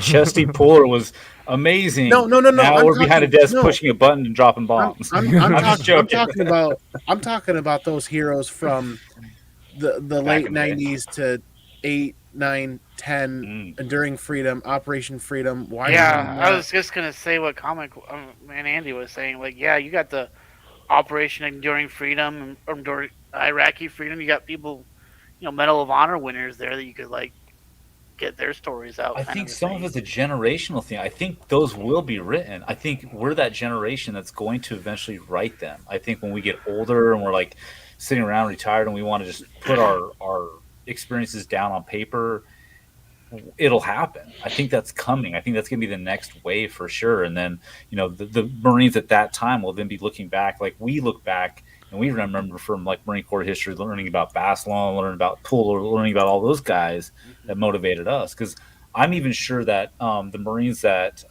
Max learned about in his boot camp was different than the ones that I learned about back in '97, because there was a generational gap in that. Yep. And so I think they will be. I think they will be put to paper in some kind of light. It's just a matter of us sitting down and actually deciding to write our stories in a fantasy type world and way.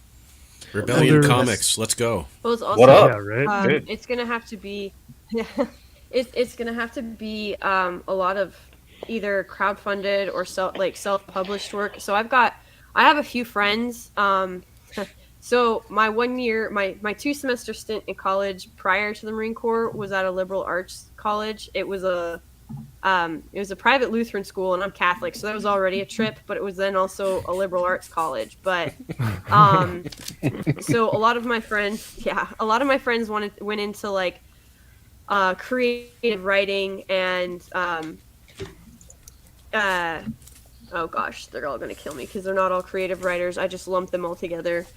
Kind of like when I would talk jargon with military stuff, and they sort of just like tune me out and turn me into white noise. But a lot of them, like I still talk to a bunch of them, and I have a friend who I've talked about this before. It is a book. It's a fantasy book, or not? It's a fiction novel, and it's set in Africa during the Crusades.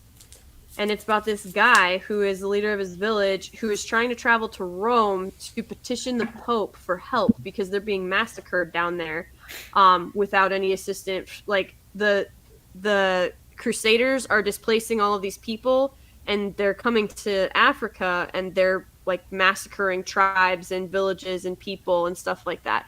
And so there is some historical basis to it. But here is what she was told by not one, not two, but 3 different major publishers, was that she needed to add, it did not matter that her protagonist was a African black male, it wasn't enough. Could she add in like either a homosexual subplot in there somewhere, or make him a woman instead of a man? Remember, this is during the first Crusade times, and they're like, can't you make a woman, the head of the village or the head of the tribe or whatever? Like, they had matriarchal stuff there. They had the geography all wrong. She had done so much research to make this book. Even though it's fiction, there's still elements of history to it, of course. And so she was trying to make it as accurate as possible, and they literally told her it was not diverse enough and that she needed to add more representation, whether it was LGBTQ+, or because the book sort of came off as ableist, because anytime that that her protagonist brought up like the children of the village, it was to point out that they were they had their arms cut off or their hands cut off, or two little boys had their feet cut off so they couldn't run away. And this is all based on real stuff, and it wasn't enough for them. They were like, no, we need representation, and also it comes off kind of ableist because he's making it sound like not having limbs is a bad thing. Like, and she when was this? Told this. She tried to publish like 2.5 years ago. Okay, that makes sense. And yeah, and she and the problem, and like this is where I had sort of this disconnect, because I was like, okay, well then self-publish. And she's like, here's the thing, all of my friends, yeah, I have a college degree, but it's way different because I also have life experience to go with it. Thank God for the Marine Corps. But friggin' she and most of my other friends are very institutional like superiority thing. They're like, well, these publishing houses know what they're doing. They know what they're talking about. They know what the audiences want. So if they don't like my stuff, then obviously there's no audience for it. Or it's not worth publishing because they know what they're talking about because they are the institutional professionals in this case. And I'm just like, no, that's not how that works.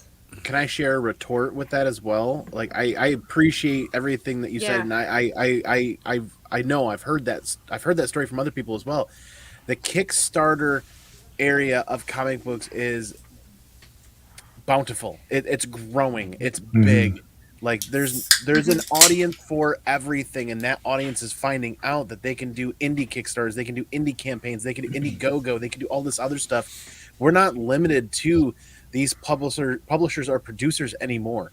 The only thing that's limiting us is ourselves, and whether or not we're banding together to make these things happen if we really want them to happen.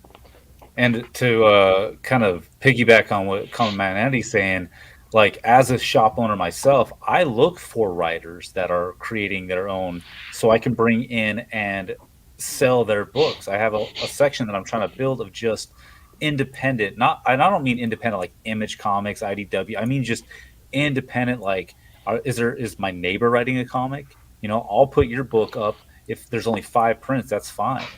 You know, That's cool. So it's all about how much somebody wants something. So if you're a writer and an artist and you're creating something like that, are you knocking on the doors of local comic book shops to say, hey, can you put my comic in your shop for, I don't know, 10, 20%, you know, whatever you work out a deal on? Can you do that? A lot of people just want to go straight to the main publisher to make the millions to get it pushed out there. Well, if you're going to do that, then you're going to the Walmarts and Amazons of the world, and they're going to dictate what you need to do with your product. So if you don't want that, get out, start knocking on doors, and make it happen for yourself. And that's where Kickstarters and all these other kind of things like pop in, and you can make that happen really quick. Well, not quick, but you can make it happen a little bit easier. Right. and I bet that's so as a person who is relatively safe, I'm a kind of a safety net thinker almost. I bet it's probably at least somewhat scary to step out there and say, I'm going to do this on my own, and I'm going to put all of my own time and money into it, and maybe take out some debt or spend some money I need to do other things to try to get this going. I bet that's kind of scary. But if you have the ideas, yeah, I would think it's worth it. Like I haven't had an idea that I think is worth pawning the farm for, but if you have one of those, I don't even think it's necessarily about generating ideas. You can go the traditional history route. We are alive today to carry the message of those that cannot carry that message anymore, and there are many Marines that can't carry that message. That the traditional format of a book is underserviced in this day and age, because let's be honest, I'm raising a child, and that child does not get the books don't get put in front of him unless myself or my wife do that. Right. Like schools and systems aren't putting books in front of kids anymore for training and education.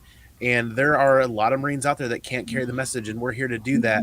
And it's not even about coming up with ideas. There are actual historical stories that we need to carry forward from the last 20 years that I just don't think should just be regurgitated on the History Channel or late night television.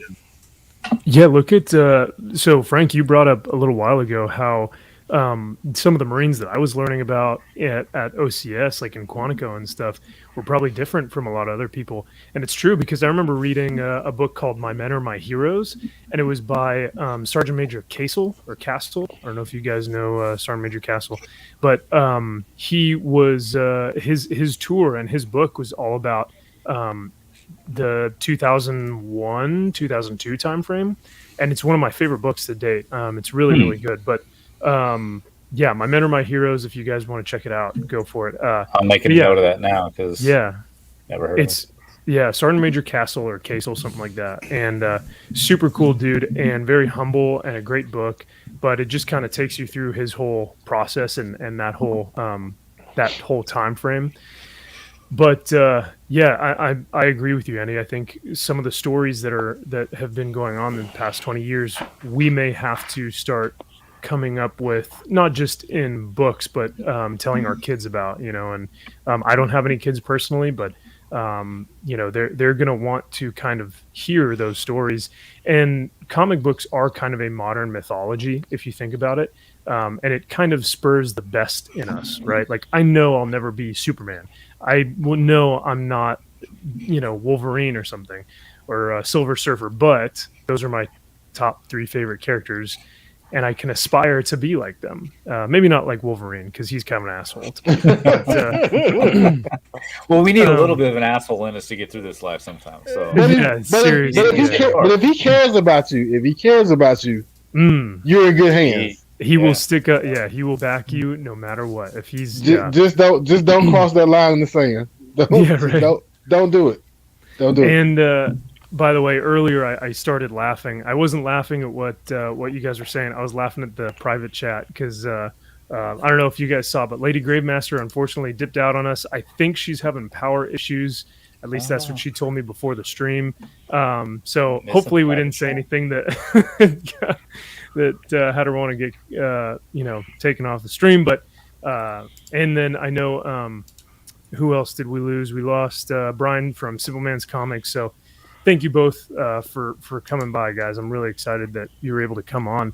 And let me know. So if you're watching this on a replay or even in the chat, let me know if this would be something that you guys would want to see, like on a monthly basis, like once a month or something, where all the Marines come together, talk pop culture or comics, because I think that would be something that we could definitely do. Make some time out of the week and pop in and just maybe combat comics or something like that. That we could talk about. But so yeah, if that's something that you guys would be interested in, let me know in the chat or in the comment section for sure. Let's see. Oh, it looks like what are you dropping in here, Andy? Just some links if you guys want to click on those. We talk about stories. We talk about carrying messages forward. 2 of them that are forefront in my mind every day that I live are the stories of Corporal Jason Dunham and Jeremiah Workman, 2 Marines I served with in security forces. And those are 2 books that I've read and keep with me and share to coworkers and to other people just to have those out and about. But those, like, I feel like the gift is a movie they've been working on about the story of Corporal Jason Dunham for some time now, and I was actually just trying to find out if it had been released yet or if it was gonna be released soon. That was like an Indiegogo campaign that was crowdsourced and crowdfunded. And Corporal Jason Dunham, for those that aren't aware, was the first Marine to be posthumously awarded the Medal of Honor since the Vietnam War, who I had the honor of serving with in security forces. And he made the ultimate sacrifice and used his Kevlar to shield a grenade, or shield his Marines from a grenade in a checkpoint, actually, very early in the Iraq conflict. See, that kind of stuff always gives me chills, man. It reminds me of like a story, and I can never remember. Maybe one of you guys can remember for me. So we learned in boot camp in one of the history classes about a Marine, I believe in Vietnam, and I can never think of his name. But the story behind it was he and his platoon were trapped by, like, I don't know, 50 of the Viet Cong that they were fighting against, and one of them had like a giant machine gun. And he just took it upon himself to rush that machine gun. And he was shot so many times, but he still made it to the machine gun, took the guy out, dismantled the machine gun. But when they finally got to him and he was just coughing up the last of blood and they opened up his Kevlar, that's when his whole body just kind of fell apart and then he died. But that kind of like heroism, that story's always stuck with me from the time of boot camp, but I can't think of that dude's name and who that exactly was. But so bringing up Dunham and that kind of thing, like, I think those stories are necessary and they need to be told, especially for future Marines or just anybody really. It doesn't even have to be military-esque. It's just that courage it takes to do what you think is the right thing to do, no matter what the odds are. It's insane. Well, yeah, you can learn a lot from these stories, like you were saying, whether it's military or civilian. Like, there's a reason why there's a joke out there that like all Navy SEALs, once they're done with their Navy SEAL service, they go and make a book about it. You know what I mean? Because it's like Right. I feel like that's all you see now is just like my journey as a Navy SEAL, and it's like, you know, Here's it here's really, another podcast. yeah, right. Yes, yeah, exactly. And however, people eat that shit up because they want to know grit. You know, they want to know honor, nobility, all that stuff. And I think a lot of what we do in the Marine Corps exemplifies that. So those stories bring out the best, not only in us, but in those Marines and the stories, and in civilians that have never been in the Marine Corps and never experienced that. So I think that's why people love that area. You know, There's a romanticism with it, right? for sure. Yeah, That a lot of us have had our seen the fill. worst. Yeah, Yeah, right. Um, That's yeah.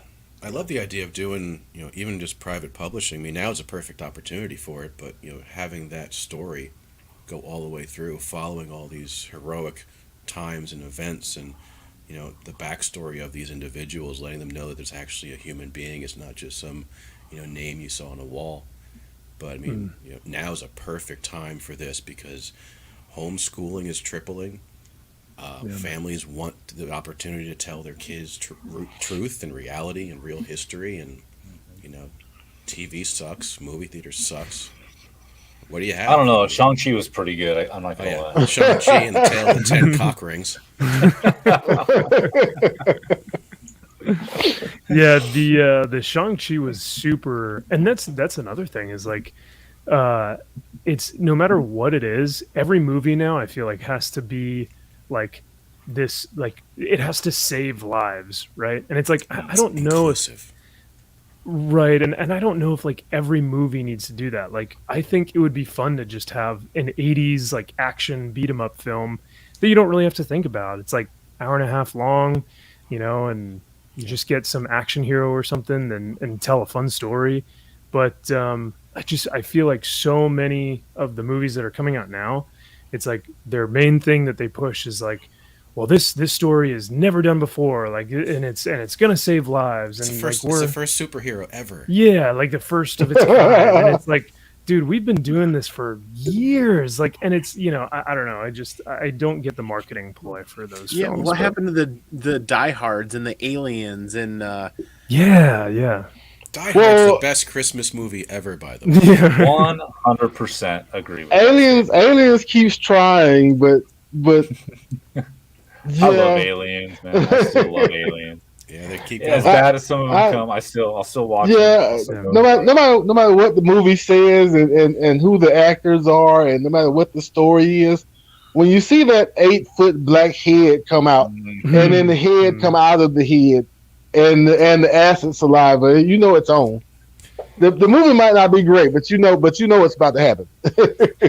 And Ripley, Ripley in those films, is one of the best like female characters on the silver screen, at least that I've seen, because the female characters that I see now don't have that same like character development. They don't have the same flaws or the same not even flaws, but just like characteristics that she held as this like badass woman who like goes for two films just taking people out. Same thing with Sarah Connor in the Terminator films. You know what I mean?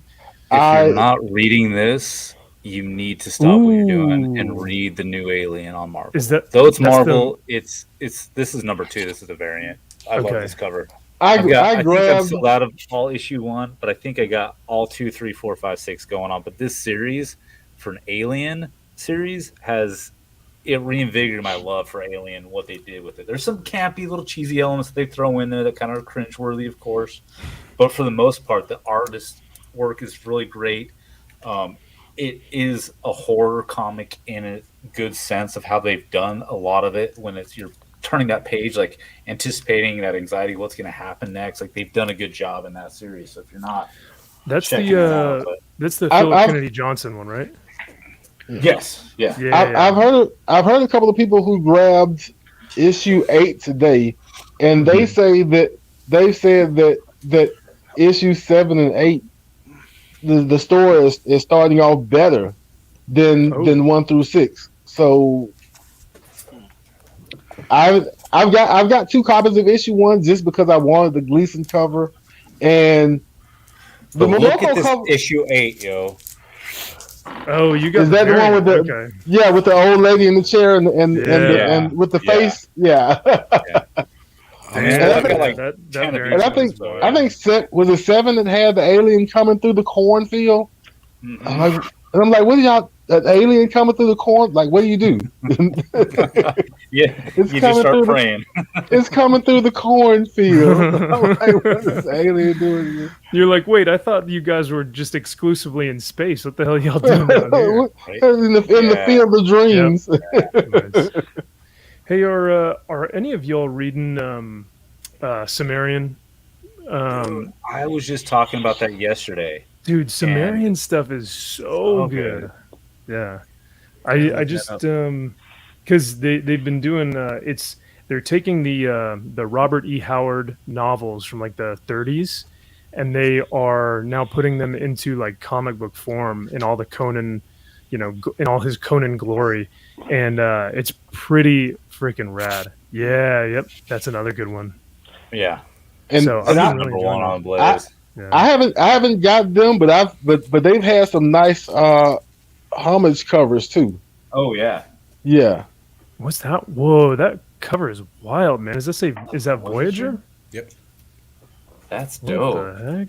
Yeah. Let me see if I can make that big. 1 sec. Yeah. Whoa, that is a wild cover. Frontier Comics, huh? Children of the Voyager. Damn, that's rad.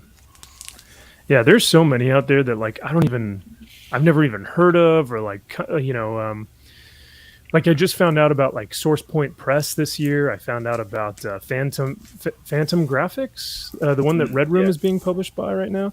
Like there's so many different publishing companies and comic books that are coming out. Look at the funny thing here. One of the publishing companies is run by a Marine Corps vet. I don't know if it's Arctic Press. Now I want to compare these two together.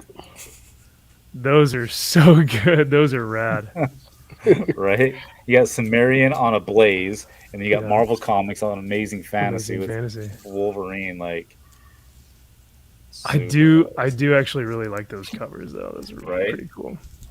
That Wolverine Amazing I've actually really been enjoying the Amazing Fantasy. So then. Yeah, I'm surprised. They keep knocking it out of the park with that one. Ooh, that's one of my favorites, Dave. That team up right there. Oh, no. What do you do with those three? You know what? I think I stuck that in a box that's actually in my PC in the garage right now, but I have that exact book too. Yeah, that one is sick. No, about this Punisher. Yes! Yeah, I was just thinking of that. Wait, hang on. Let's see if I can. That's one of the first hardcovers I ever purchased. Dude. What's hold on, I gotta write this one down, man. What is that called? It's Alan Grant's Blood on the Moors. Okay. It's just a really solid Punisher one shot. It's just I had so much fun with that as a kid. Okay. He goes to the Scottish Highlands to go stir up some fun. Is that still sealed in the original plastic too? It is, yeah. That's good. There's not enough bad guys in New York. Nope. So if it's still sealed, do you have to put it in another bag? You know what's funny about the poly bags? Yeah. I hear so much stuff about the poly bags. They're like, oh, I'm going to keep it in the poly bag.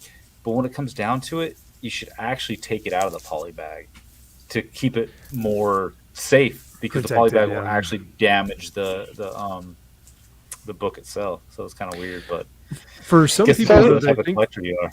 yeah, I was just about to say, I think it kind of depends on what they're looking for. Because I have a Morbius that's in that poly bag that's like exclusive issue, or whatever. And I don't know if I want to, yeah, like collector's edition or something. And I don't know if I want to, if it would be better over time to keep it in there, or to actually take it out and preserve it in a bag and board or whatnot. I think these companies, if they're going to do poly bagging, because like the new Cherry Blackwell, which has been a great comic too, is all poly bagged. But if they're going to do it, just drop a board in there too and just bag and board it. Right? Like, why are you just going to do this weird poly bag and just bag and board it? Like, there you go.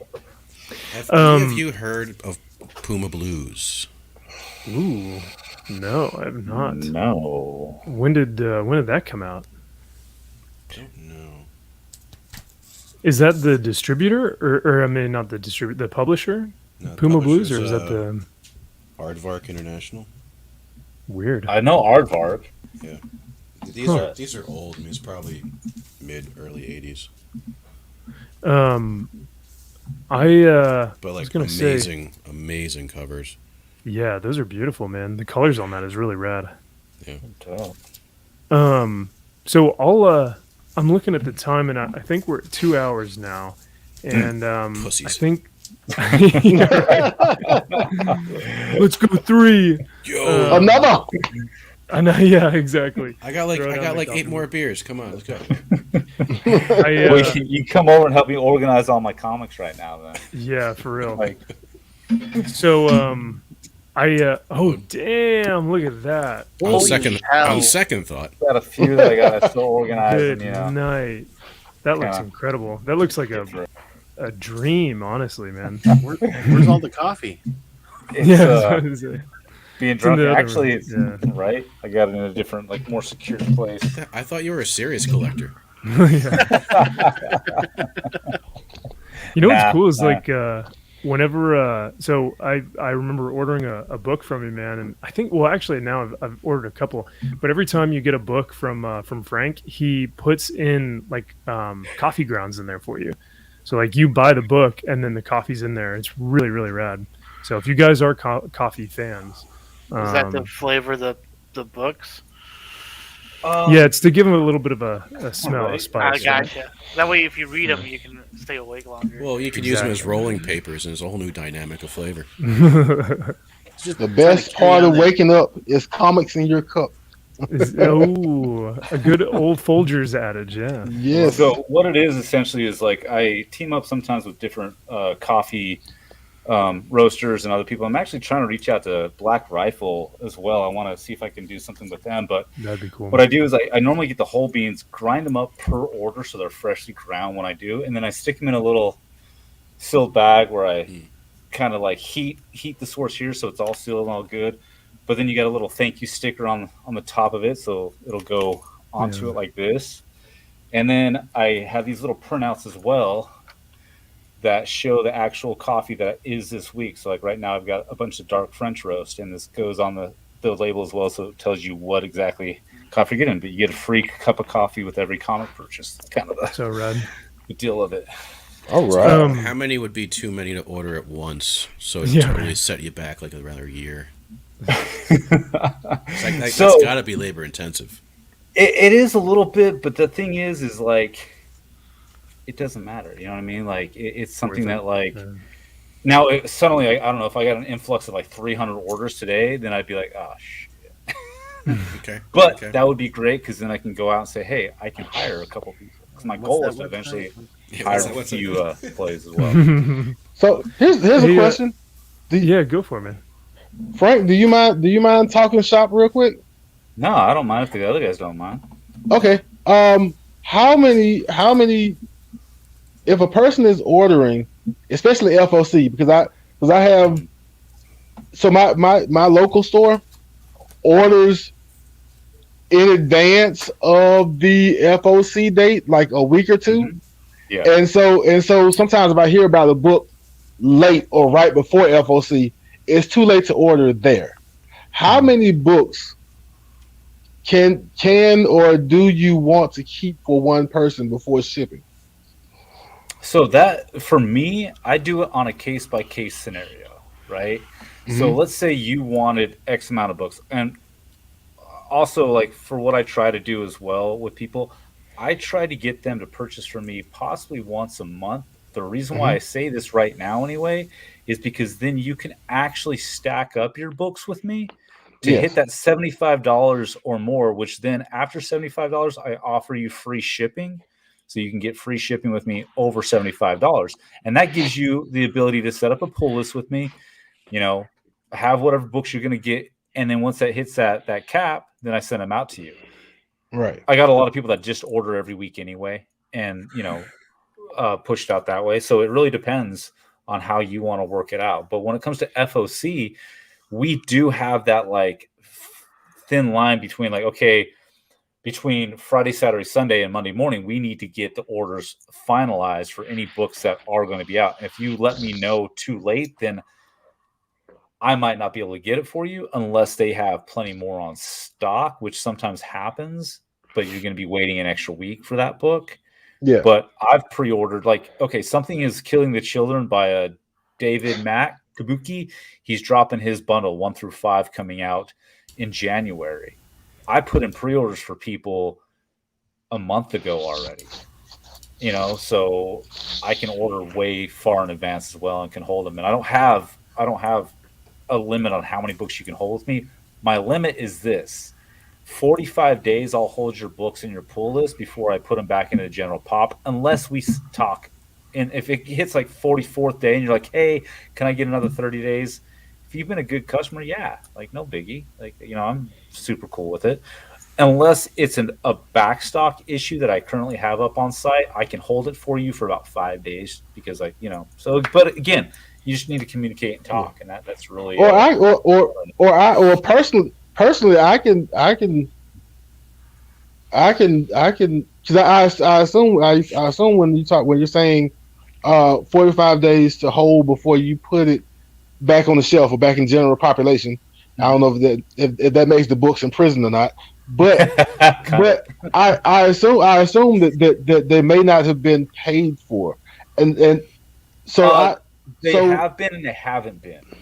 Again, it's a case by case. So case by case, but okay. Yeah, I've got books here, like in one person's pull list, for example, that I just stuck in there today because it's New Comic Book Day. I got my shipment in yesterday, Diamond, and I've got them in there. They haven't paid for some of them, but there's also some books in there that have been paid for. Yeah. And there's also other books that I don't even have in my possession that they have paid for as well for a pre-order situation.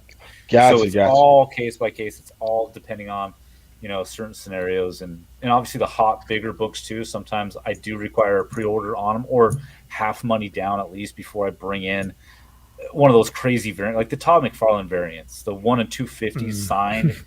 Like, that hurt my heart, dude. It hurts my bank account. I'm not. Yeah, I was about to say you got to put that up front. Yeah. I can't. I'm like when I said exclusives earlier. Like $30-$40 is probably, unless I hit the lottery, $30-$40 is my limit for a book. I can't be on the Todd McFarlane train. But shout out to those who do, but I can't do it. Collect them all. That trying's in the chat still, and he's shouting me out. I appreciate that because he's got a pull list with me, and he gets from me every week. He's out in North Carolina.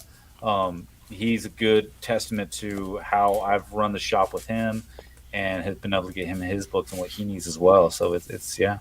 He's also I was just gonna say he's also got himself a YouTube channel, so if you guys are interested, I think he does comic book reviews every now and then.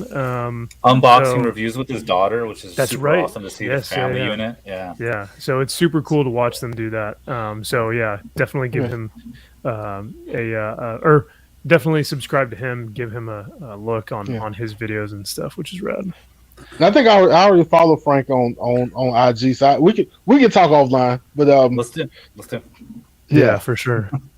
I hate to close things off because obviously I think that what we've started here is something really cool. And like we were talking in the private chat, I think maybe something like this once a month might be something in the future if we can find time. And I think people would be down to kind of hear our opinions on this stuff because, the one thing that bonds us together is the Marine Corps. Like that is the tying of the knot between all of us. Which, like I said, I can't appreciate you guys more for coming on and celebrating with me for the Marine Corps birthday. Sorry about that. Yep. So, but to get that to Ethernet cable set up. Say again. Get that Ethernet cable set up. Get one, I know, right? Get one of these IT Marines over here. Get a comm Marine to his. Yeah. So, with all that being said, I'll go ahead and end the stream here. But I do want to ask you guys, and before we leave, what would be a comic that you guys are either reading now or something that's coming out every month, or something that previously just came out, maybe in 2020, 21, something recent that people can pick up? What would you guys recommend as a good read and something that people could go out to their LCS and pick something up? We'll end there, and then, we'll hopefully gather again maybe next month or something. So, but yeah, we'll just round robin it. That's a tough one because I always like to suggest people that maybe haven't gotten into comics yet or trying to. I go to Sandman. Like, go read Sandman. Yeah. Like, if you want something that's going to be in depth, really just mental and great, and it's not like what people think of, like, oh, kids stuff, like whatever. Sandman's the perfect. But at the same time, like, another great one was Why the Last Man Standing. Like, super great comic. The Netflix show is horrible, by the way, from what I'm hearing. Yeah. I haven't seen it That's yet, what but I I've heard heard a too, lot. But it is kind of slow. I wanted to be into it, but it's kind of slow. Yeah. But Well, yes, hell yeah, those man. are the two that I would probably showcase in the realm. But obviously, anything Punisher too. It's just my. Of course. Well, honestly, I really can't think of a good Punisher series that's come out now. The most recent one being that Soviet. Okay, all right. The most recent one I was thinking of was the Chuck Dixon one, the 1992 Warzone. But I mean, that's still, we're talking 20 years now, 30 years. So I would say Garth Ennis came back for Punisher Soviet, like I think 2019. I think it was six issue. Hell yeah. Should have been a 12. Should have been a 12. Yeah. So Little good, maxi really series. good. Okay. Yeah. Cool. But yeah, that's thank you. kind of the last one out. Hell yeah, man. And I know, Joe, I know you don't read comics or whatnot, but do you have anything that you want to say before you dip out, man? Well, I was going to suggest the new Superman. I hear that's a pretty good read right now. Which one? That's gay. Yeah, that one. Don't do John like that. Don't do John. John is sowing his wild oats or something. I don't know. I just want to make one point on that because I know it's a very controversial issue. I've read Son of Kal-El since issue 1. On the side of comics, writing, the storyline and the artwork, it honestly has been good for the writer perspective and the artwork. When it gets into if you want to call it the political ideologies and whatever, maybe there's some issues there with it, but John Kent doing his own thing as an 18-year-old man coming of age, doing his whatever it is, like that's him. You know what I mean? Clark had Lois, John's got his whatever. Jay Nakamura. So I've been not to butt in, but I've been checking out Son of Kal-El since issue 1, mainly because I am on the probably unpopular side of letting some of these older characters at least rest, and I'm hoping outside of this, because Tom Taylor is Tom Taylor, and that's who's writing it, and so I'm hoping that he puts forth a good effort in this book to make John someone who outside of the political topics, to make John someone who can stand on his own. Like that's kind of why I assume that because he's Tom Taylor, whatever this was not a big push from DC, but it was something he felt because Tom Taylor has his own clout. But yeah, because let's keep in mind there's 51 comics nearly every month from DC, 25 of which are Batman related. almost more than that. And so having one Superman comic out of 50 going its own little way doing something, I mean, if we keep that in perspective, it's kind of like the demographic will find that one. You got 49 others to choose from if that's not your cup of tea, to go and navigate in some other kind of life. So it's Tom Taylor. We know who he is. We know him as a writer. I'm interested to see what happens near issue 6 to see, like you were saying, if he can make Superman in his new realm stand on his own and be his own man in his own way. And that's what I like to see actually happen. I think the annual, which I think is after 6, I guess he meets Lex for the first time. That's going to be the topic, yeah. Right, and so we'll see how it goes. Like once all of the talking points kind of settle down, I want to see what his actual story is going to be. Right. Yeah, and it's tough because Tom Taylor is a good writer. Like we've seen him do multiple titles, whether that's Deceased, whether that's Injustice, or whether that's the new Dark Knight's Metal or whatever it's called. He is a good writer, but when he goes on Twitter and says all this stuff and starts posting about this and that, it's not about the story anymore. And then you become hard pressed to go, well, I thought that you were a writer. Why are you now trying to be an activist? And so you're trying to find your way through, the comics or whatever.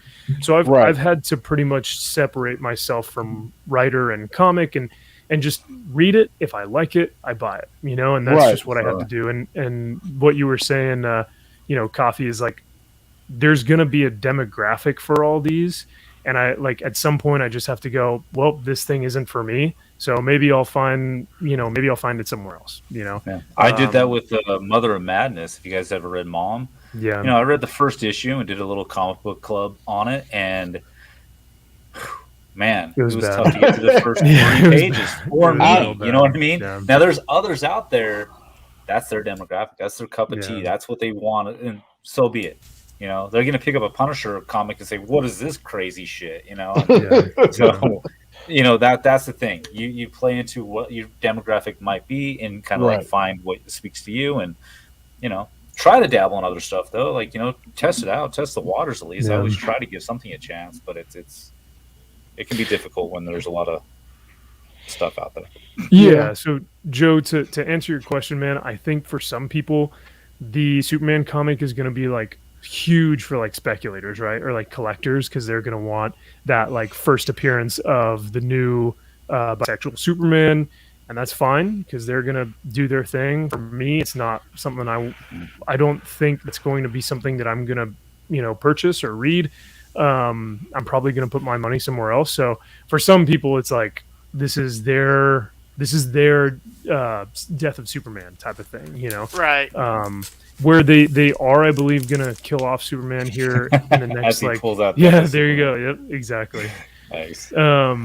So I think they are going to so like you were saying, TJ, I think they are going to take out Clark so that John can have his own title. Yeah. But in order for them to do that, they kind of have to kill Clark, which I'm not happy about, but if that's what DC Comics wants to do with John, that's I think where they kind of have to go. Well, I wonder if they're actually going to go through so he's on War World now in Action Comics, and I know in Future State, I'm assuming whatever happens in Action Comics can lead to what happened in Future State, which I didn't read.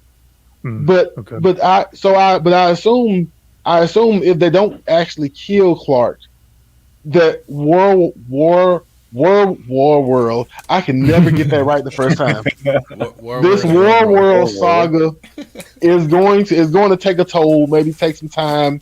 I think he's got some kind of radiation poison, so he's already a little bit older and weaker than we thought he was the whole time. So I don't know. I have my doubts. I say I have my doubts that they're going to kill him again because nobody wants to have. If I'm DC, I don't want to have that conversation. I don't want to be the I think editor he's in gonna chief just and- fly off to some crazy planet and go retire with Elvis. That's what he's gonna do. Yeah, I would, but I don't mind the idea of something fell in the house. I thought somebody was breaking in. Shoot! We're about to get to practice, but but no, I don't mind the idea of some of your Bruce Waynes, your Clark Kents, your Peters, um, some of your classic characters. After 70 or 80 years, taking a little bit of a break. If we do it somewhat naturally, I don't want to bombard everybody and kick everybody's favorite out of the door all at one time. But I think if you're going to keep the genre alive, you're going to keep the industry alive. Sometimes sooner or later you got to introduce and keep steady new people and new ideas.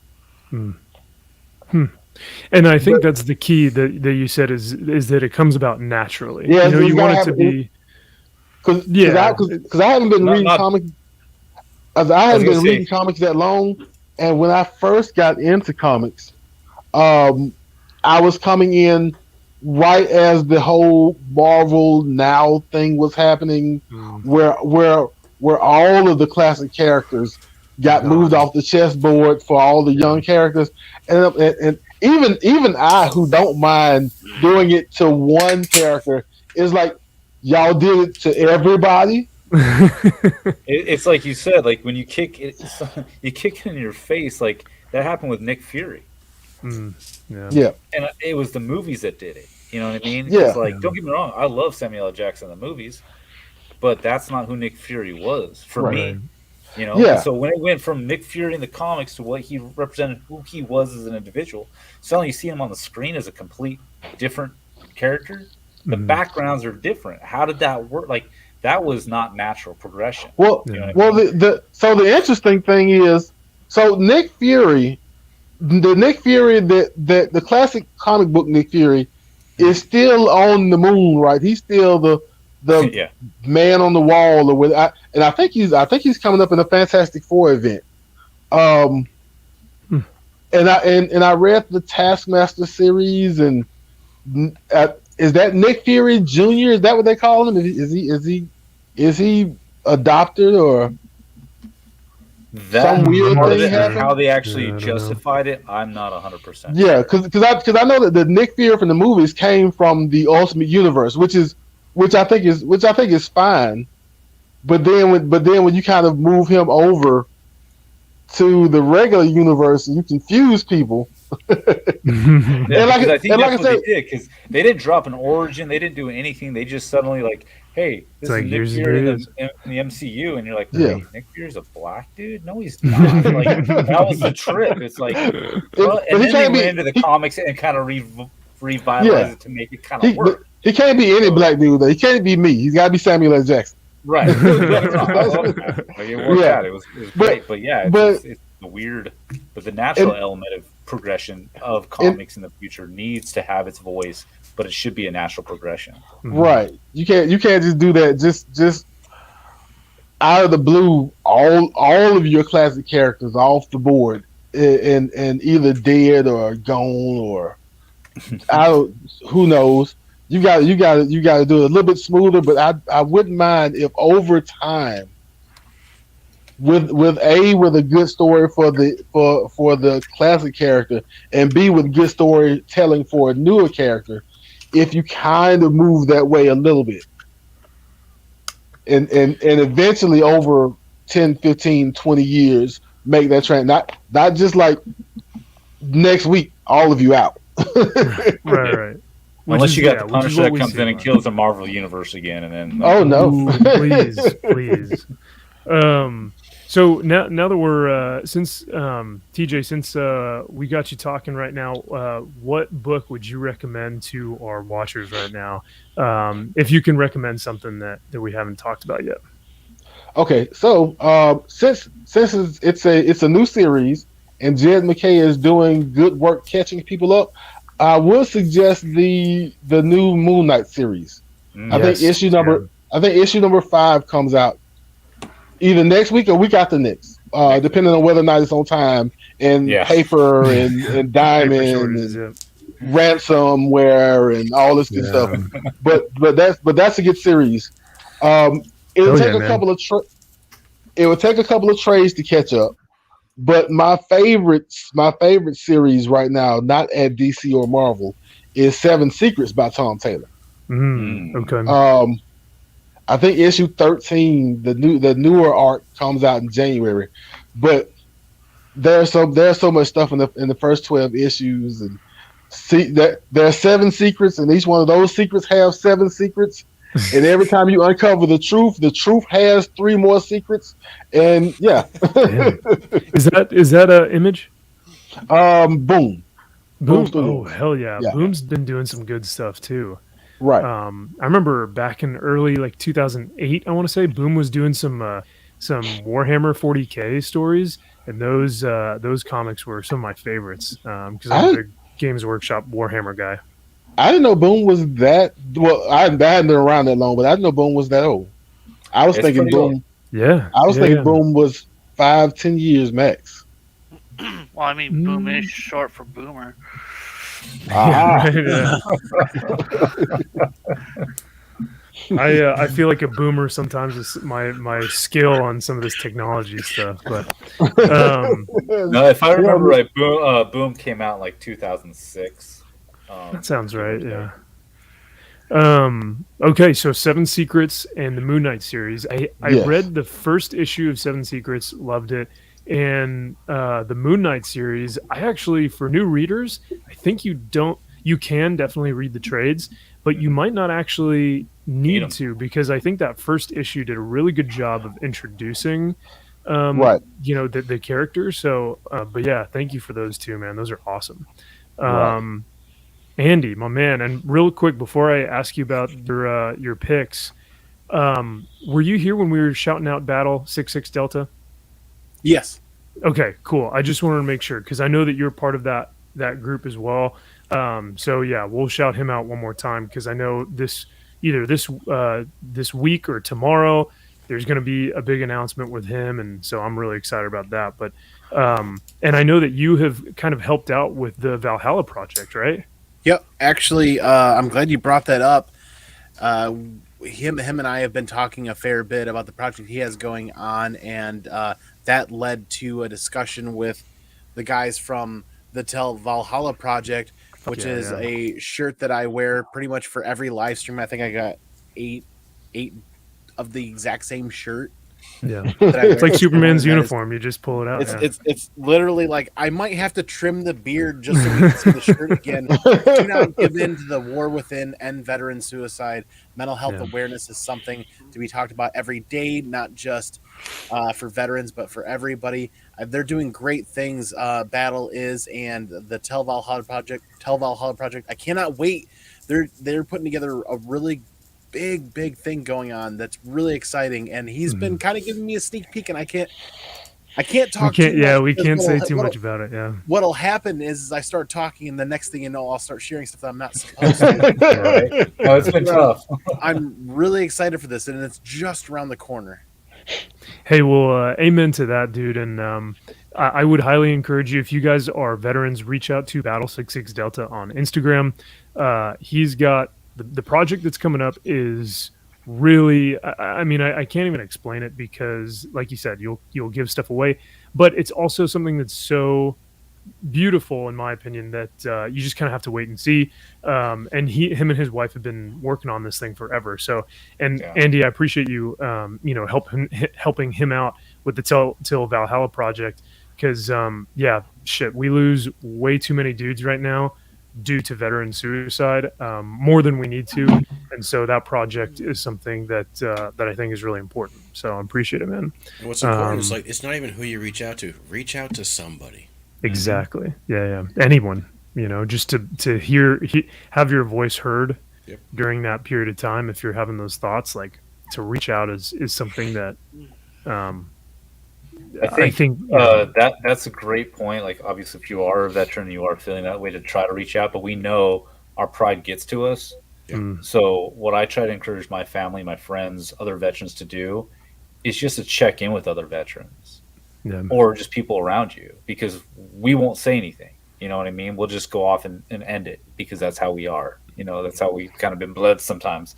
So to just reach out, talk to people, and just see how they're doing. Like, that's why I love X11 Bravo, dude. Like, I've been going through a lot this year, but randomly he'll just pop in, hey, how are you? Like, what's going on? And that simple little, like, just that little bit of motivation to say, hey, someone still cares. Yeah. You know what I mean? Like, that means a lot. So you got that. I randomly have a lot of, the old Marines just randomly, I haven't spoken to them in years, like just, texting me, buddy check. Yeah. That's it. Yeah. Exactly. Yeah. That really, I was just about to say buddy check, when you go out on Libo, you got your buddy or whatever. So, but with that, on the other side of that coin, real quick, with those people that might not be receiving regular buddy checks, is we've all had day one. It's one giant barracks. We've all been there on that first day. Mm-hmm. It's not something we're all unfamiliar with. We've been there. It's literally a barracks full of people. Just pick somebody and we're there. Yeah, bunch of swinging dicks in the wind. Yeah, I love it. Yeah, exactly. And you know what? If you're not getting somebody reaching out to you, reach out to somebody else. And when they say they're fine, you know what you tell them? That you're not. Yeah, and that's it. Oh, interesting. Yeah, I like that. And seriously, guys, if you are watching this, whether that's on the replay or live, please reach out to any one of us. I mean, I have all the links, like I said, in the description below for all the YouTube channels, or you can find us on Instagram, and just reach out, just message, just say hi. Even if you're feeling fine, just say hi, and we'd love to hear from you. Like, because there's a bigger majority out there of us that maybe never really get their voice heard. So, but yeah. I appreciate you saying that, guys. It means a lot to myself and to, I think, this fellowship. So, and so but to kind of switch things over, Andy, I think you got if you have something that you would recommend that we haven't already recommended, brother. Just really quick, whether you're a veteran reader or new, Saga is only 2 months away from coming back. I knew you were gonna say it. Yep. Yeah. There's just enough time to read the first 54 issues before Saga comes back and be ready for the issue 55 that's dropping. And that will always carry a special place in my heart outside of my Marine Corps experiences. Mm-hmm. That's the book that I was told to get back into when everything was said and done. I was trying to find my next path, find my next evolution of myself. It just so happens that same week we were told we were never going to be able to have children. So I went back to my LCS. I got a 5-year plan. I'm going to get back into collecting. I'm going to do me. I'm going to be nerdy again. I'm going to have fun. What's the first book I need to read? My local LCS, well, you should read Saga. I sit down. She's having a fucking baby. Chuck that book right across the room, and the dent, the dent in the wall is still there. 14 days later, we found out we were pregnant. That's awesome. Hey. The fucking universe is serious, man. It's serious. That's fucking cool, man. Hey, congrats. Yeah, this was years ago. He's cool. He's 5. Yeah. He's 5 now. I was about to say, is everybody happy and healthy? Yeah. Oh yeah. He's approaching 5 now, and everything is good and everything worked out. But that's why Saga I will continue to put on a pedestal, so to speak. Is it's a family collection. It is really entwined with our family, because it was like literally I find myself again down in rock bottom, trying to find a new path for my own life, and it felt like the universe kicked me right in the nuts. And then 10 days later, oh hey, by the way, I kicked you in the nuts, but it was for a good reason. Yeah. It got the juices unstuck. Yeah, there you go. Something was clogged up. It unclogged something. There you go. You got a good bore punch. I don't want to clean any more machine guns. No more machine guns. Yeah. Well, hell yeah, man! Thank you so much for that story. And that's what I love about this is like because I'll mention a few good comics every now and then, but to have like a story behind why it means so much to people, like that's why we do this shit. You know what I mean? That's what's so cool. And you know what?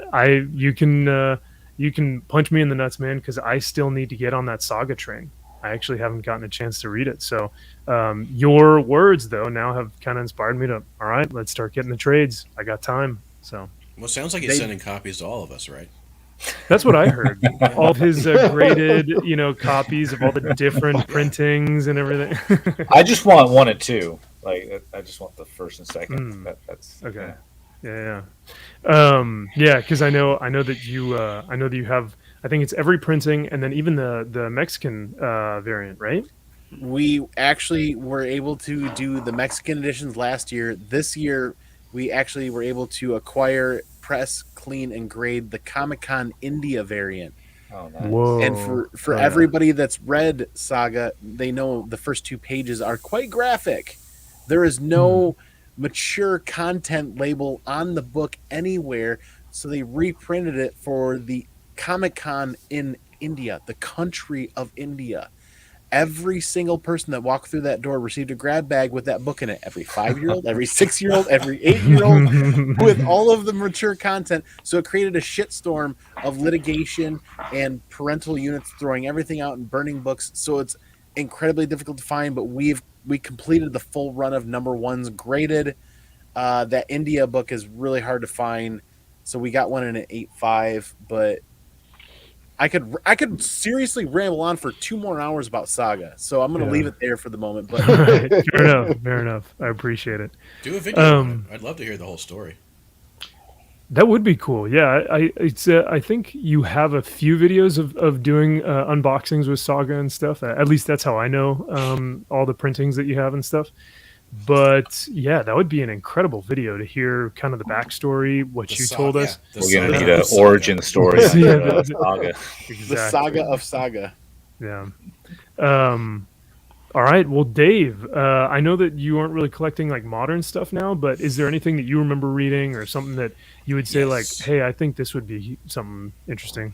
Well, a lot of the ones I was showing were some of the things I was looking at, but yeah, I haven't bought something new probably since 94-ish. Yeah, which is fair, yeah. And even then, I haven't even opened the box in about 7 years. But when I did read a lot of them was Grips. What the heck? Hold on. Dude, that is old. Yep. Damn, that is off the silver that is a now. Yeah. wild cover, man. That is super rad. Yeah. Grips, huh? Yeah, I got another one. So that was one. There, of course, you got to have 2. But yeah, amazing look at artwork that. on those. Yeah, super cool. That's rad. I'll have to go on the secondary market. Oh, now Pitt, with yes. Yes, now we're talking. Yeah. Good old 90s Image Comics. Love it. Yeah. The corner market that I got these from always had the most random shit. And it was only like the 2 of the world's wobbliest turning little racks, and if you were lucky, you could find something in sequence with what you saw last time. So it was just all random stuff. So yeah, I mean, I love this stuff. So I picked it up whenever something piqued my interest and read through it and put it in a box. It never saw sunlight again. Nice. Well, those are 2 good ones. I haven't heard of Grips, and but I have heard of Pitt, and Pitt is like a really really fun read. So and definitely one of the like cornerstones of 90s Image. You know what I mean? Oh, there you go. Yep. Oh, yeah. Well, I will end with I think one of the ones that I've had the most fun and just like the one that I take the most time reading, and it's just something I haven't seen before, which I really appreciate, is Echolands from Image Comics. Just J.H. Williams does some of the best mixed media artwork I have possibly ever seen in a comic book. The story is fine, but the art almost carries the story to a different degree where Yeah, I mean it's incredible. And then I had mentioned it earlier, but the Sumerian. If you guys haven't read any of the like Conan stuff or Sumerian, I would highly encourage. Ablaze Comics is the publisher, and they've been doing some really cool stuff with Conan. So yeah, if you guys are looking at Marvel and DC and thinking, I really don't like any of the stuff that's here, or I've looked at crowdfunding and blah blah. Ablaze Comics, Image Comics, Dark Horse, Boom. There are so many other ones out there that you can collect and that you can look into. So I'd highly encourage you to do that. Which is why, oh, nice, that Inhyuk Lee variant. What up? I just got to make that because you were talking about there's a lot of people that are dissatisfied with Marvel and DC, which rightfully so in a lot of ways. But Venom 1. This Inhyuk Lee is obviously beautiful, but every one of their variants is beautiful. I love this one particularly. But this story and the art, it matches the cover. You know how sometimes you pick up a cover like that's cool, and then you get into it, the art just sucks, and whatever. Yeah. This honestly, new readers, whatever, Venom for Marvel. Like I think they came back to their roots in this one or something. There's something that changed within a lot of the writing that I've seen. This is a great one. I forgot to mention that. I was going to think of that, but I got sidetracked until you brought up Echolands, which is amazing, by the way. Yeah. And the artwork and the story all tied together. But Venom 1. I got plenty left, so if you want to grab one. But yeah, snag. Hey, do you have any of the Inhyuk Lee? I might have to take you up on that. I've got I think I got I don't know, maybe 15, 20 of those left. Ooh, okay. Then expect to see me in your DMs later, bro. Do you know? Because I said I was back and forth on whether I wanted to jump on the Venom train, and I said I was not going to do it, and I was strong enough to walk out of my store without a Venom copy this morning. Wow. But you need to go back. There is a variant with Venom and a monster truck on it, and I don't know who did it. That's the Rat Pink Bouchard, I think it is. Yeah. But that one did have me back and forth to the wall about 3 or 4 times. Like, do I need this in my life? Yes, like, because I'm looking forward. And there are more and more series I'm thinking about jumping on. I'm like, well, do I need Venom in my life? There it is. Yes, you need it. That's the one. Oh my god, that's the one. If it's still in my store this weekend, I may have to.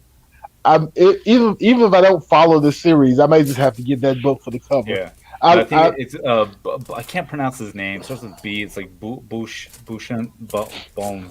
But I used to really yeah. I really liked monster trucks when I was growing up, so I saw that cover.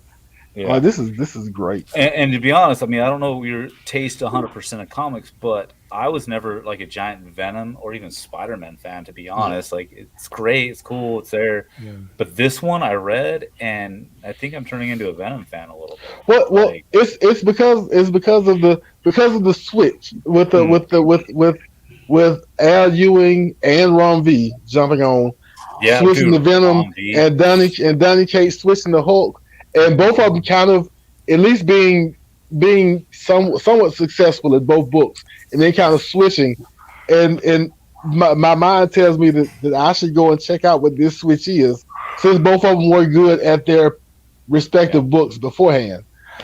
But I'm like, I don't need an extra series, because every time I go on League of Comic Geeks, there's another series I want, and I'm supposed to be. I called myself, because I feel like I'm the only one, but I call myself Team Small Haul, because I'm supposed to only get 2 or 3 books a week, but I'm getting out of hand with myself nowadays. Same.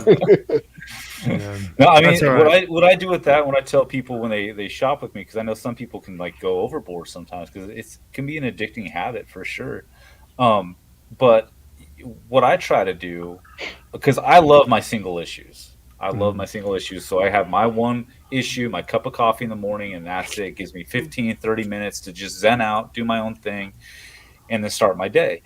But if there are series that I really want to get into and I just don't feel like I have time, I will wait for the trade paperback.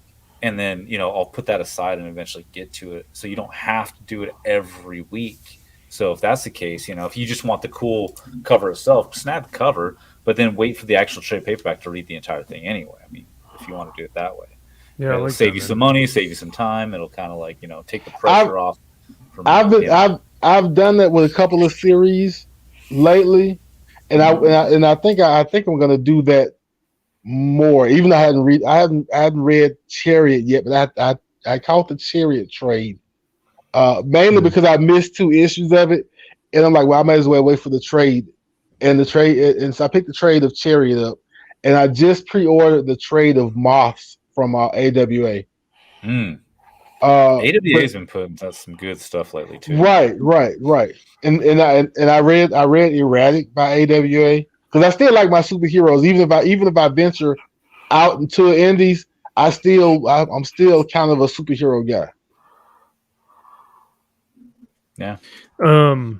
Well, I think that's it for us tonight.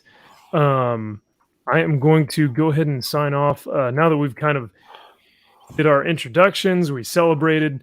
We what does Thor say? We drank. We fought. We made our ancestors proud. Yes, thank you. So, guys, thank you so much. If you stuck with us this entire night, I can't tell you how much I appreciate it. For all the Marines out there, Semper Fi, happy 246th birthday. And like I said, hopefully you will be seeing us soon in this same type of panel, and maybe something like this will come by your YouTube viewing pleasure maybe once a month or so. I'll get with the guys and see what we can do. But yeah, thank you guys so much for watching, and I appreciate every one of you guys being here with me too. So this has been really, really fun. Important message, real quick. Go for it. If you are watching this and you're going to celebrate some more afterwards, Uber is your friend. Love you guys. Want to see you guys in the morning. Coffee is your friend. Coffee and Uber. Coffee in the Uber is your friend. Stay safe, everyone. Rapid before you tap it, and then don't drink and drive. Yeah, right. All that good stuff. Don't drink and drive. All that good stuff. The first sergeant brief at the right before Libo. The safety brief. Yep. There we go. Don't be part of the 10%. Don't be part of that 10%. I do apologize. Most of those were my fault. That was you. Okay. Well, we got 10% in here, right? What's 10%? 6? Yeah, right. Oh. All right, everyone. Thank you so much for stopping by. We'll see you guys in the next broadcast. All right.